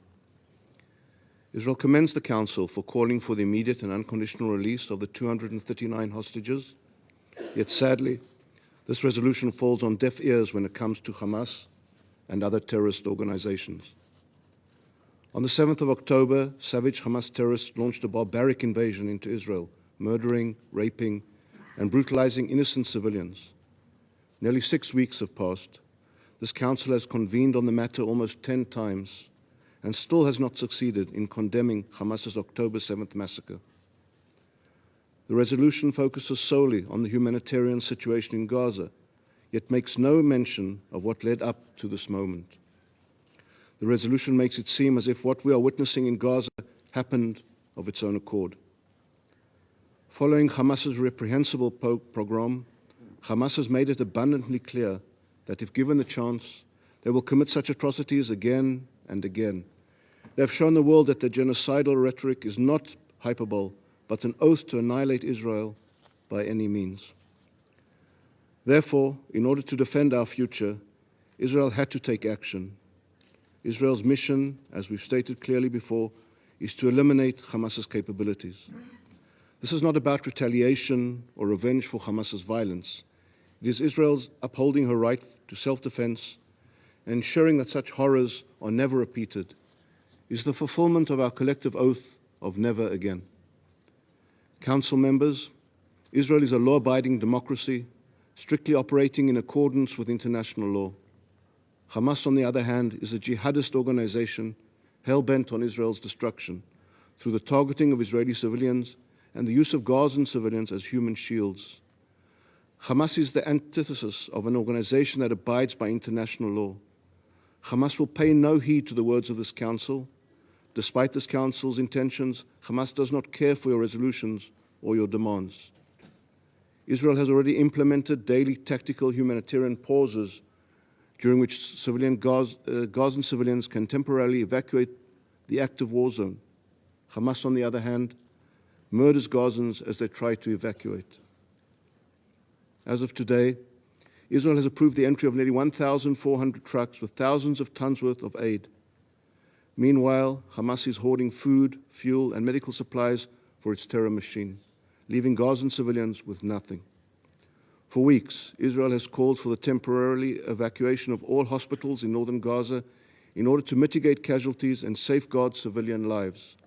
Yet Hamas forcefully holds Gazan civilians in hospitals in order to continue using them as human shields. Hospitals have become fortified Hamas military bases. Yesterday, Israel supplied neonatal incubators and medical supplies to Al-Shifa Hospital, and Israel is in close contact with international organizations regarding the construction of field hospitals. Just 2 days ago, Israel, at great risk to our soldiers' lives, hand-delivered 300 liters of fuel to Al-Shifa Hospital. Hamas prevented the hospital staff from accepting it. There is no clearer proof that Israel is doing everything possible to improve the humanitarian situation in Gaza, while Hamas is doing everything possible to make it worse. Council members, increasing the suffering of Gazan civilians is an integral part of Hamas's vicious strategy. Hamas's goal is to intensify and deteriorate the humanitarian situation in Gaza in order to broadcast Palestinian hardship to the world, and by doing so, exploit this very body to tie Israel's hands. Hamas is solely responsible for the humanitarian situation in Gaza, and they have weaponized it to prevent Israel from defending itself. Israel does not need a resolution to remind us to adhere to international law. Israel always adheres to international law. Hamas, the party that will refuse to accept this resolution, will not even bother reading it. Hence, this resolution does nothing to contribute to the situation on the ground. Bringing our hostages home is Israel's top priority, and seeing as Security Council resolutions hold no sway with terrorists, Israel will continue to do whatever it takes to accomplish this goal. Mr. President, as much as we all wish to believe that this resolution and this Council could have an impact on genocidal terrorists, the situation on the ground proves otherwise. The reality is that Israel has no choice but to continue with our mission to obliterate Hamas's capabilities and bring our hostages home. Should Hamas choose to lay down their arms, turn themselves in, and hand over the hostages unscathed, this war would end immediately. Sadly, this is not Hamas's modus operandi. I thank you, Mr. President.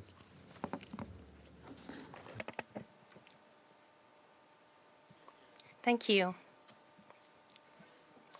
There are no more names inscribed on the list of speakers.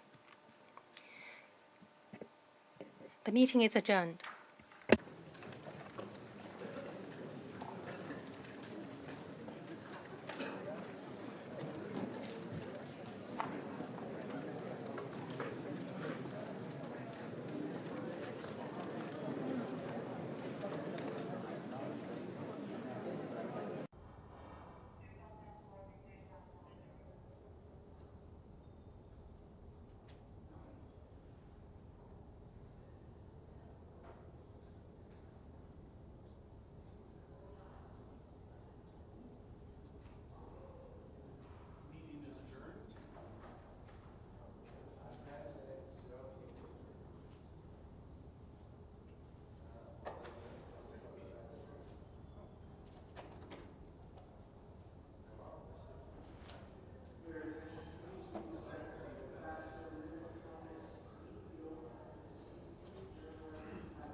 Good afternoon, everyone, and thank you all for being here.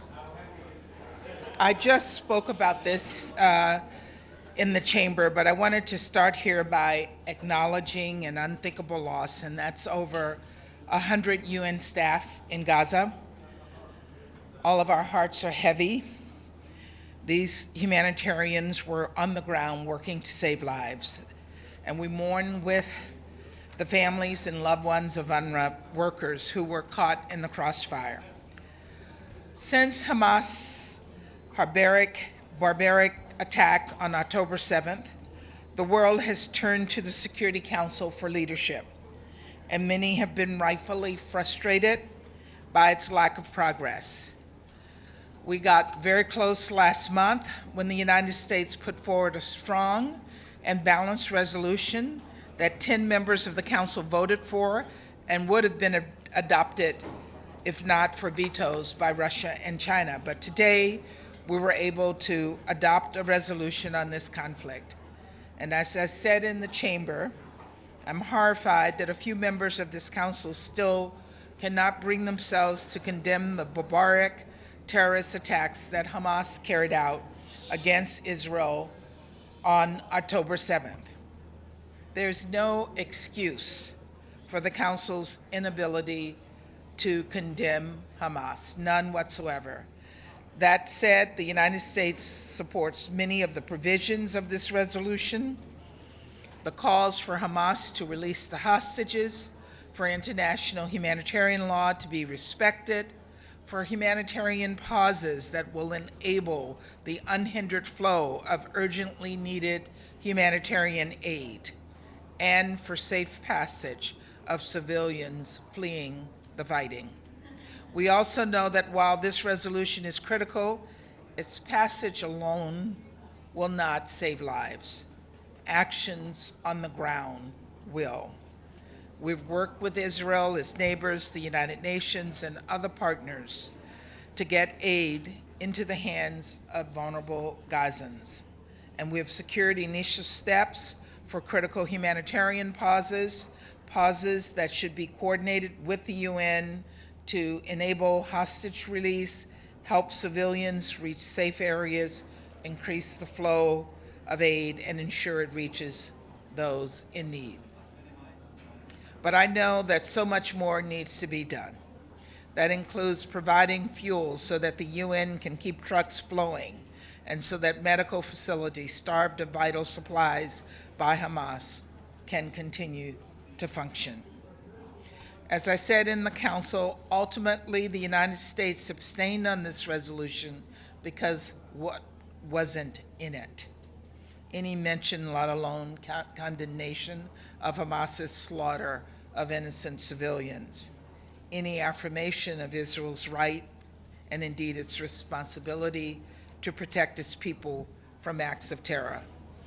So we will continue to push for the Council to correct these omissions. All the while, we've been clear at the highest levels as to our expectation that parties to the conflict will protect innocent civilians. For Israel, this is an added responsibility as Hamas has deeply embedded itself within the civilian population of Gaza. But Hamas's actions do not lessen Israel's responsibility to protect innocent people in Gaza. At the end of the day, this will all come down to one clear, urgent goal: to save innocent lives.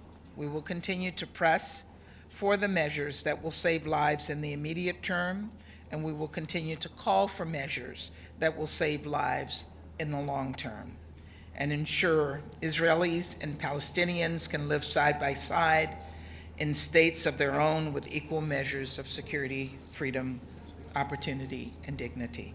Thank you. Israel already rejected the resolution and they pledged to continue to act. How does it affect the effectiveness of a resolution? Is it going to be effective at all?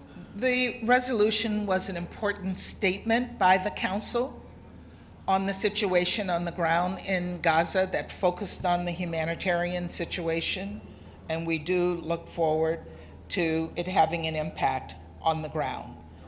Ambassador, over 7,000 Palestinians have died since Brazil put forward its resolution last month. Does the United States regret not having abstained earlier? We made a decision on that resolution because that resolution did not provide for Israel's rights of self-defense. And we were very clear about that throughout as we worked with other members of the Council on trying to get a resolution approved that we all could sign off on. And this was one such resolution. Ambassador, Ambassador, on the fuel issue, you mentioned in the Council that aid is scaling up, but in fact it's grinding to a halt because there's no fuel for the aid trucks, and only a very small quantity, 23,000 liters, was allowed in by Israel.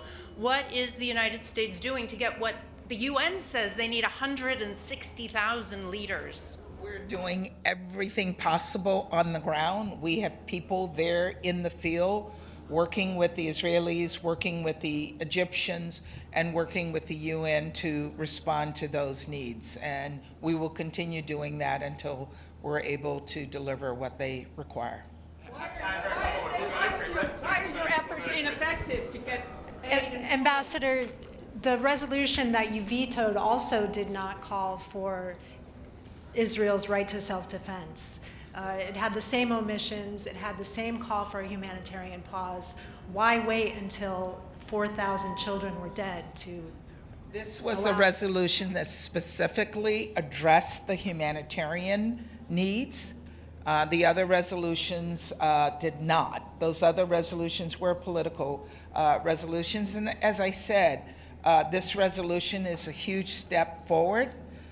Those other resolutions would not have addressed what was a clear omission, and that is giving at least minimum identification and recognition to Israel's right to defend itself against terrorists. And those terrorists continue to lob bombs into Israel. Those terrorists are the ones in the hospitals that are using babies as human shields and using civilians as human shields. Do you think 40 days is too long to get such a resolution through? Of course it is. 40 days is too long. This council should have responded. This council should have responded on day one to Hamas's attacks and given the Palestinian people the support they require to stand up against Hamas. Thank you. Thank you. Thank you.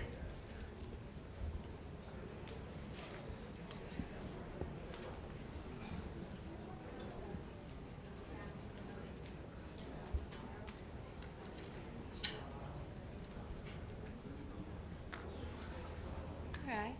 So I wish to thank you all for being here and for following what happened today in the Council. We are very grateful for the Council members who have all worked with us to bring this resolution through today. Whether there was an abstention or a yes vote, it showed that the Council was united in the desire to have a product. And throughout the negotiations, what I saw and what I felt very strongly was that each Security Council member was very wanted to be sure that was aware of what was going on, wanted to have action, wanted to have a voice on this, and it was this common concern and this common goal that we had to try and find something that we could converge on and have a voice on, which is what brought us here today. I want to thank also my government because they gave me the space and the trust to do this my way and in our time and working with the Council. I thank my team who had to run the mission because I was devoted to this. And we managed to bring it home. It is just a first step, as we have all said. This is how this resolution initiated. We took too long to respond to what is going on. But as you know, Malta chairs the Children and Armed Conflict working group of the Security Council, and the situation that we are confronted with here is unlike any other situation of conflict in the world. Gaza is densely populated, densely constructed. There are too many people living together in a very small area, and something else which is very unique is that 50% of that population is our children. So this war and the conflict that is going on there has had a disproportionate impact on children, more than in any other conflict situation, which is why we decided to bring a resolution which is focused on the needs of children, particularly for this situation, and haven't taken this action on others, because this is a really particular and unique situation. And the children equals innocence. We know it. We all believe it. We believe it in whatever our religions are, and it is also stated in international law, and this is what we tried to bring forth today. Ambassador, I want to congratulate you on what seemed, you got through what seemed to be the impossible task, but at the same time, it seems it's dead on arrival, because we heard in the council the Israeli envoys say they reject it. So what really has been accomplished? Well, first of all, the Security Council is the highest body in multinational diplomacy, and the resolutions of the Council are immediately binding on all members. So it is very disappointing that this would be the initial reaction of Israel, especially since they have said that they are already abiding by the provisions of this resolution. Therefore, it should have been a continuation of what they are doing, if that was the case. So we hope that they take the time to read the resolution and to see what it says. We feel that it provides very important there's very important passages in the resolution which take care of the needs of Israelis also. When we consider the plight of the children in the situation, we are also considering the Israeli children. In it, there are children who have been killed on the 7th of October. I said this at the presentation of our vote. There are children who are hostages, and we have to recognize that children are a protected part of the population. Children are innocent vulnerables, and they have to be treated as such. International law says that they are not party to any conflict, and we have to have that recognized. So we feel that this resolution addresses also the needs of Israeli children. So then do you expect it will be implemented? I mean, the resolution calls for a report by the Secretary General at the next mandated meeting, which, as you know, the Security Council has a mandated meeting on the situation in the Middle East every month, and the next meeting is at the end of this month. The Secretary General has been asked through this resolution to report at the next mandated meeting and to also provide us with options for the implementation of this resolution. Of course, we have already said that this is a first step, and the second step is actually written into the resolution, which is specifically the options on the implementation, and that will be the next decision that the Security Council will have to take to ensure its implementation. Thank you. Ambassador, sorry, go ahead. Ambassador, 40 days, roughly 12,000 people have died. Is this too little, too late? Should it have happened before, and why didn't it happen before? I think there have been many attempts, and unfortunately they didn't pass. We supported previous attempts. We continue to support the Brazilian draft, which is now taken on as an E10 draft. We think that it is very important to have other resolutions. This is definitely just addressing only one small dimension, because we were seeing that it was impossible for the Council to address the entire dimensions of the conflict. But there's a lot more work that needs to be done, and this is a drop in the ocean of that work that needs to be done. Ambassador, you obviously have a keen sense of what needs to be done. What would you like to see as a minimum number of days for a humanitarian pause to start?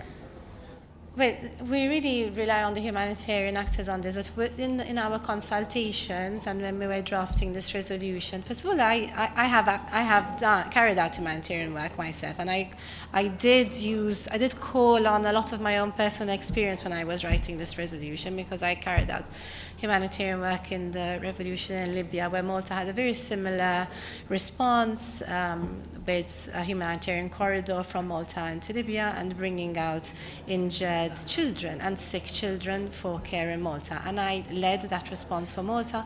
So this is what prompted me. It was personal for me in that way, but I have, perhaps on the Security Council, I was the only one that had also this type of experience, and I called on that experience when I was consulting and drafting this resolution. And we have had daily meetings with UN organizations and with OSHA, and we know that at least 3 days is important for them, which is why, for us, we stuck very strongly to the definition of days when it came to pauses. And of course, ideally, the longer the better. But once the number of days are agreed, then there are different plans of what can be done. But we know that we spoke to Martin Griffiths yesterday, day before yesterday. We know that they are ready to go as soon as a pause of days can be agreed. Thank you. Ambassador.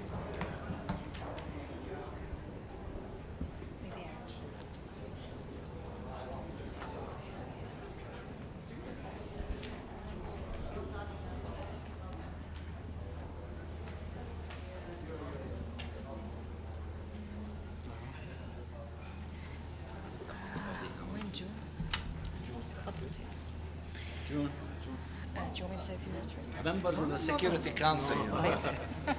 We're both here in our national capacities. Just to add to what the Ambassador of Malta has said, we don't have much additional to add, except that we think today's resolution represents an important first step for the Council to have taken action on the crisis that is unfolding in Gaza. It's the first resolution since 2016 on the situation in the occupied Palestinian territories, so it was a big move and a lot of compromises from different Council members to get us to this clear voice from the Council today. And the calls in the Councils and the demands in the Councils for the clear implementation of international humanitarian law that is binding on all parties is perhaps one of the most important defining operative paragraphs of the entire resolution, under which all the other operative paragraphs come. This must be heeded. The second point I'd like to highlight is what really brought the Council together today was the desperate fate of children in Gaza. We have all been haunted by the scenes of children under the rubble, unable to send in search and rescue teams to bring them out. 5,000 children have lost their lives. This is unconscionable. And I think this move around children, including the release of children hostages also held in Gaza, has really brought the Council together today. It is a first step. Of course, we would all want to see a full humanitarian ceasefire, which is what the United Nations has called for. But we have to thank Malta, who have led this topic and led this file with so much dexterity and diplomacy. And we have to thank China in their capacity as President of the Council for steering the Council's output to this conclusion. It is a first step. It is not enough. The destruction in Gaza is horrifying, and we are all condemning it on a daily basis. But we will build on this to subsequent Council action on this file in the coming days and weeks, and we hope for a better outcome for the people, the Palestinian people. And of course, ultimately, the two-state solution remains the only option on the table for a durable, lasting peace. Thank you. Ambassador, how many children do you think this resolution will save when Israel's envoy said they reject it outright? Israel may have rejected it. I haven't seen the statement myself, but a Council. Yeah, but the Council resolution is binding on all parties, and operative paragraph 1 demands for its implementation. Please read that operative paragraph carefully. Also read operative paragraph 6 carefully, where we've asked the Secretary General to report to the Council on the implementation of the resolution and to bring ideas to the Council of what he would need and what his team would need for further monitoring and implementation on the ground. This is the Security Council's work. This is the toolkit that we have, and we have utilized it to the furthest possible extent today. And I think that's a first step. It won't bring back those lives. We all feel devastated by that. But it is difficult geopolitical times, and to bring the unity of the Council today to speak with one voice on this subject that has haunted all of us over the last month is, I think, a momentous resolution for the sake of children today. Good evening, everyone. On behalf of the Arab group and the Islamic group, I just want to also thank Malta for their hardest efforts that they did in order to put this together. Also thank our colleague, our Emirates, UAE, for their really hard work in order to pull this together. Definitely it isn't really up to what we want to see, but we see it as the beginning of the first step towards hopefully a sustained ceasefire. We know how challenging it was to reach this point. It has been late. We reached a point where we're almost now 12,000 civilians have lost their lives, 5,000 of them children. So it is time to speak up. The attacks that are continuing on civilians and hospitals, and most recently on the Shifa hospital, is not acceptable. Therefore, actions are needed. We thank China for their presidency and what they're doing in order to push this forward. We're not going to stop here. We see this as a continuation of the resolution that was adopted in the General Assembly, which we stated very clearly 3 main objectives. First was a ceasefire, then humanitarian aid to enter immediately, and stop any forced transfer or displacement of the people in Gaza. This is a small step that we see might be done through this resolution, but also in the same time, we're going to see how it's going to be implemented, and we want to call for accountability for those who will not comply. And this is very important. We'll be following this, and we're looking forward also on Friday, where we're going to be holding a humanitarian briefing in the General Assembly that we have called as the Arab group and the Islamic group. And there we will see what the situation is. And we always have to focus on saving lives, and this is our ultimate goal in this stage. Thank you. I want to say a few words in English and then a few words in Arabic. In English, I want to first thank my brothers from the Arab group, in which we were unified from day one in pressuring the international community to accomplish 3 objectives. As my brother Tahir said, ceasefire, stop the killing, stop the aggression.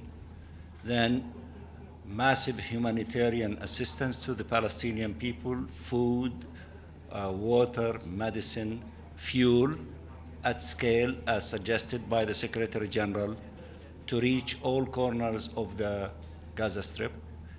And thirdly, to stop the crime against humanity of forced mass transfer. We do not want a second Nakba to happen. We want to live in our country, in our beloved Gaza Strip, and we want to rebuild it. I am grateful, as I said, to the unity of everyone in the Arab group that allowed us to keep inching forward towards these objectives.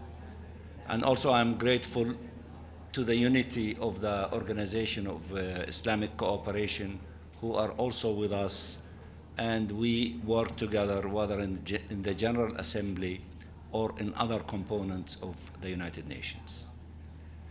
This unity allowed us also to have a strong representation in the Security Council.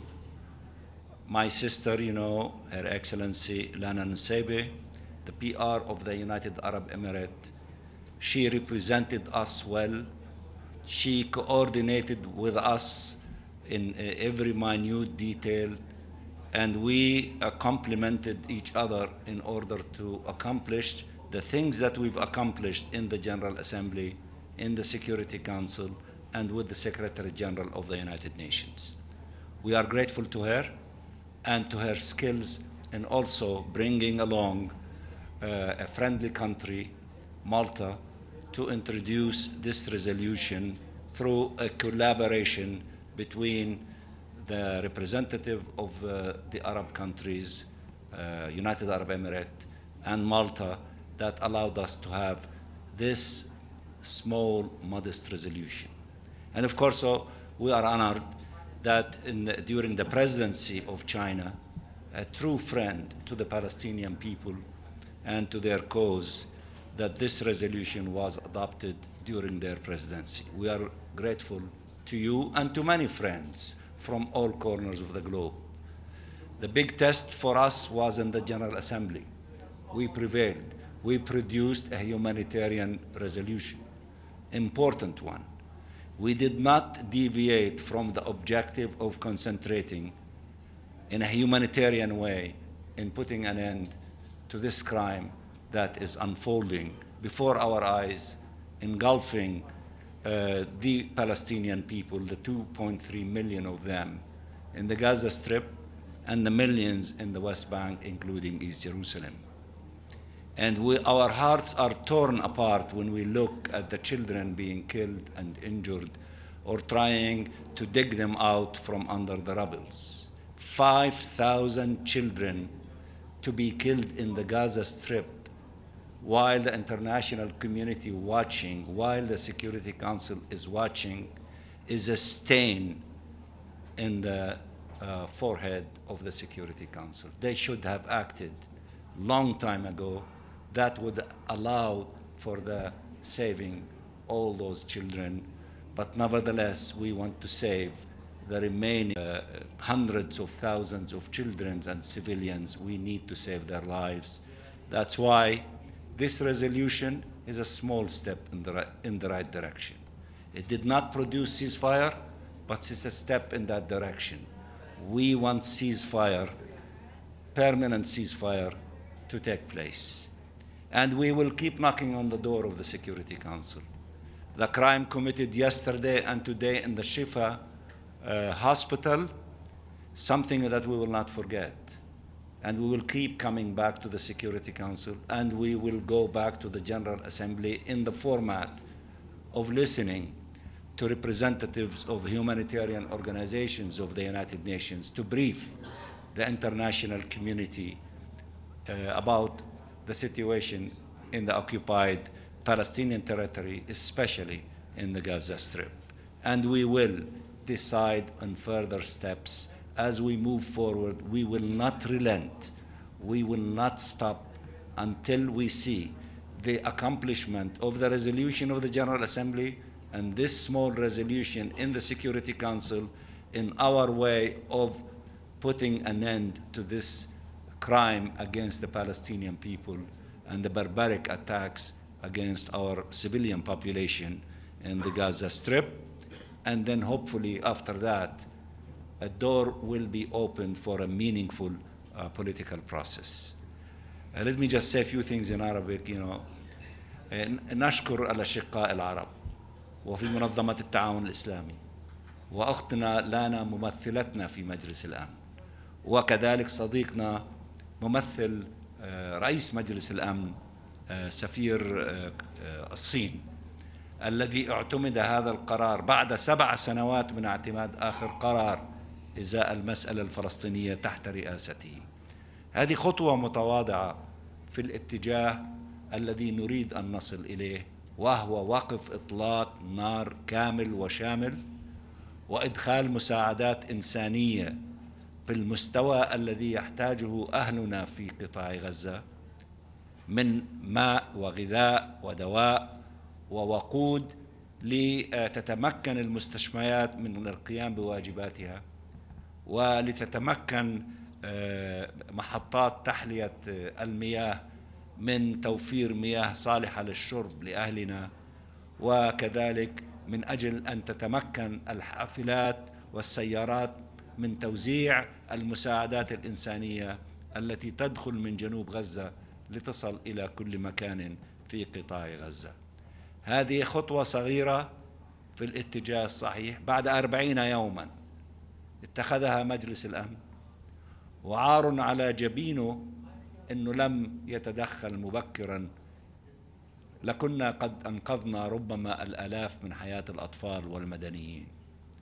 ولكن بالرغم من ذلك وبالرغم من الألم وبالرغم من العذاب الذي يتعرض له شعبنا في غزة، لن نحيد عن مسيرة إلزام الأمم المتحدة وكل مكوناتها في أن تقوم بواجباتها في وقف هذا العدوان وتوفير كل مقومات الحياة لأهلنا وتوقيف التهجير القسري لهم.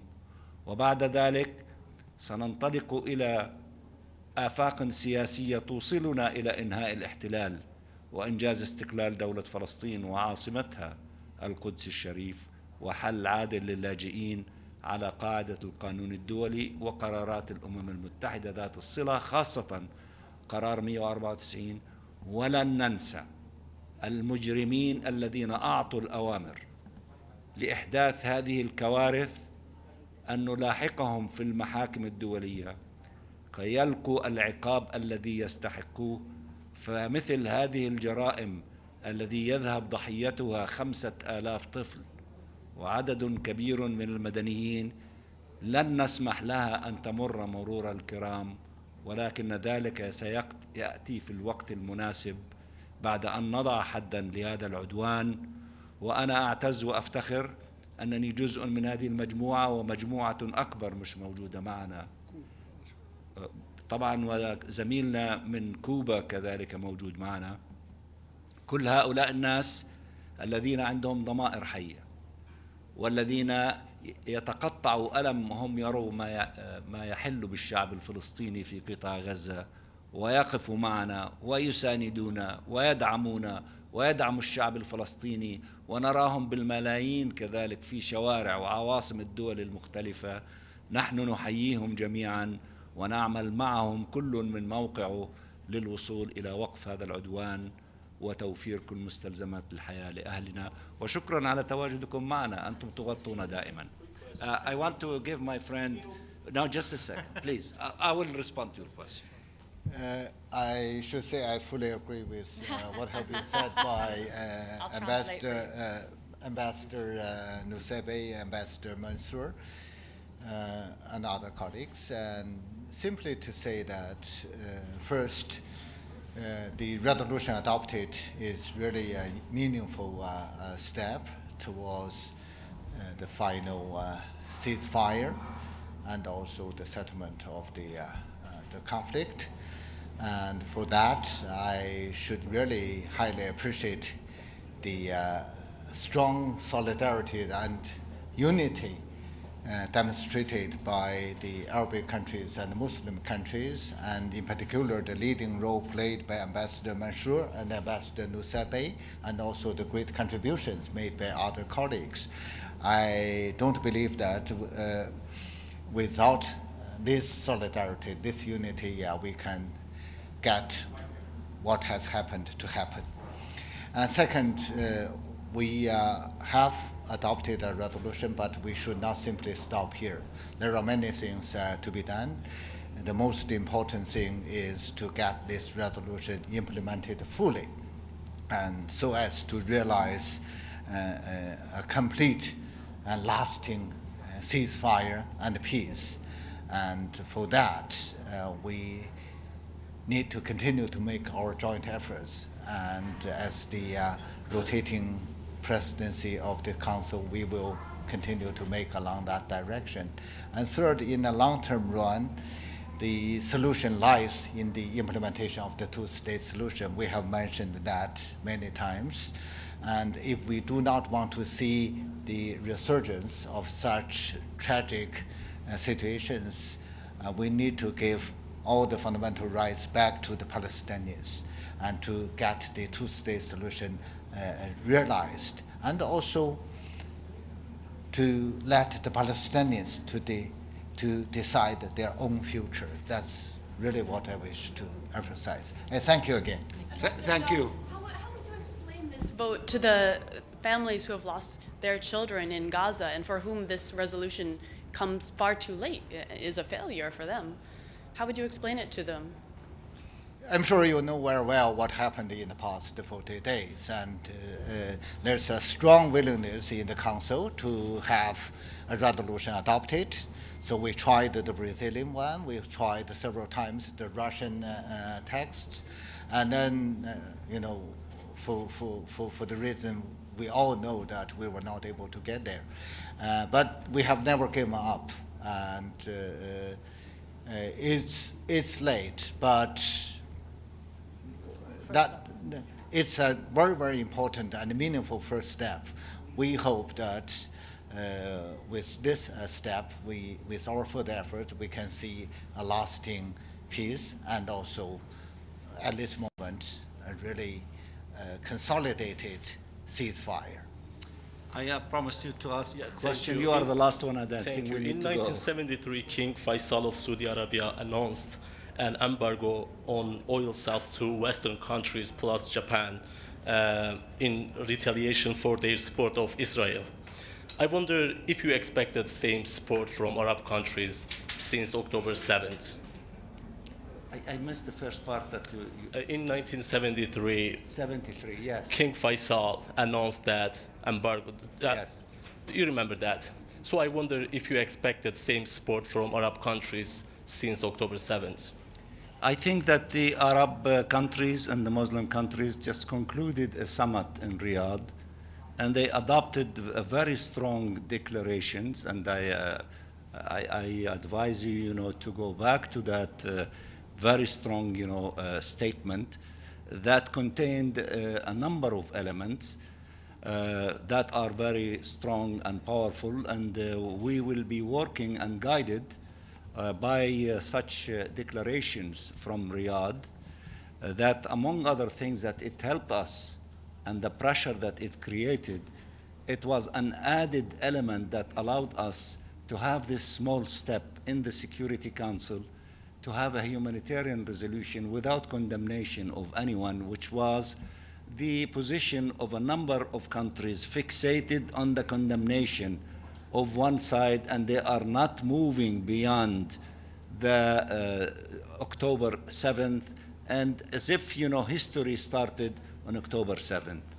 So I think that there is this document, and of course we are only at the beginning of the process because there are attacks, against the hospitals. The Israeli government declared before the end of this meeting that they will not honor it, they will not implement it, which means that very likely we might come back again soon to the Security Council, demanding, that they find ways for the implementations of their resolutions, including this last one, 2417.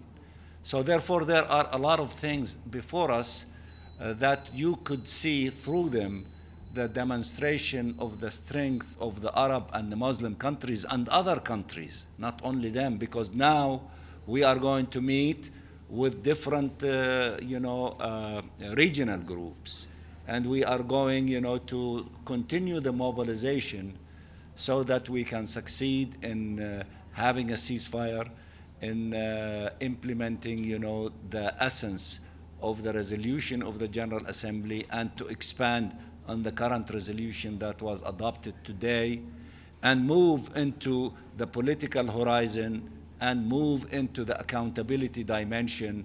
So there are a lot of things before us, and this current Israeli government is not going to respect anyone, any obligation as we see it on the ground, which means that we will be coming back again, and we will assess and evaluate, and we will take all the necessary steps that allow the General Assembly, the Security Council, and the Secretary General to keep pushing ahead to put an end to this aggression. We thank you very much.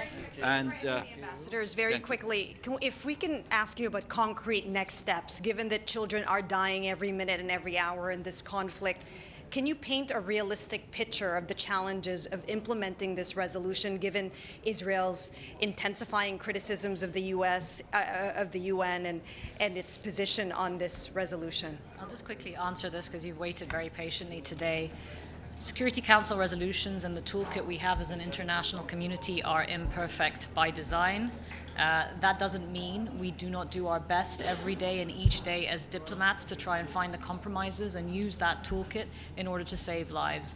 The humanitarian community, humanitarian actors were resoundingly clear, from the Secretary General to the heads of all the agencies, that what they needed was pauses, extended pauses of a number of days in order to do their life-saving work. This resolution is what gives them that in an obligatory format, which is an obligation on all parties.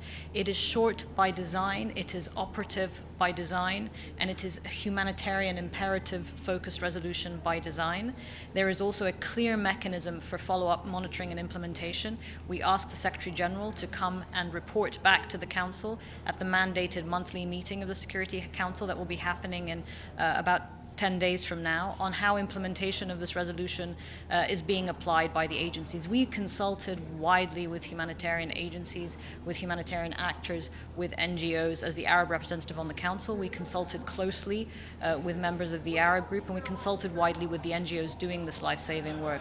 All of them have told us that they can use this resolution, they can utilize this resolution in order to seek the space, the safe space that the humanitarian community deserve and that they need to save lives. So that is the next steps from here. It is a first step. It is an important step. What brought the Council together is what many of you are all feeling, that the lives of children are a special, moral, legal obligation of any human being around the world to preserve, and we must act in order to preserve it. We've not been able to prevent what has happened. We can't turn back the clock to before October 7th, but we can do the work that we need to do now to ensure that lives are saved. Thank you. Ambassador, I appreciate you stopping to answer my question.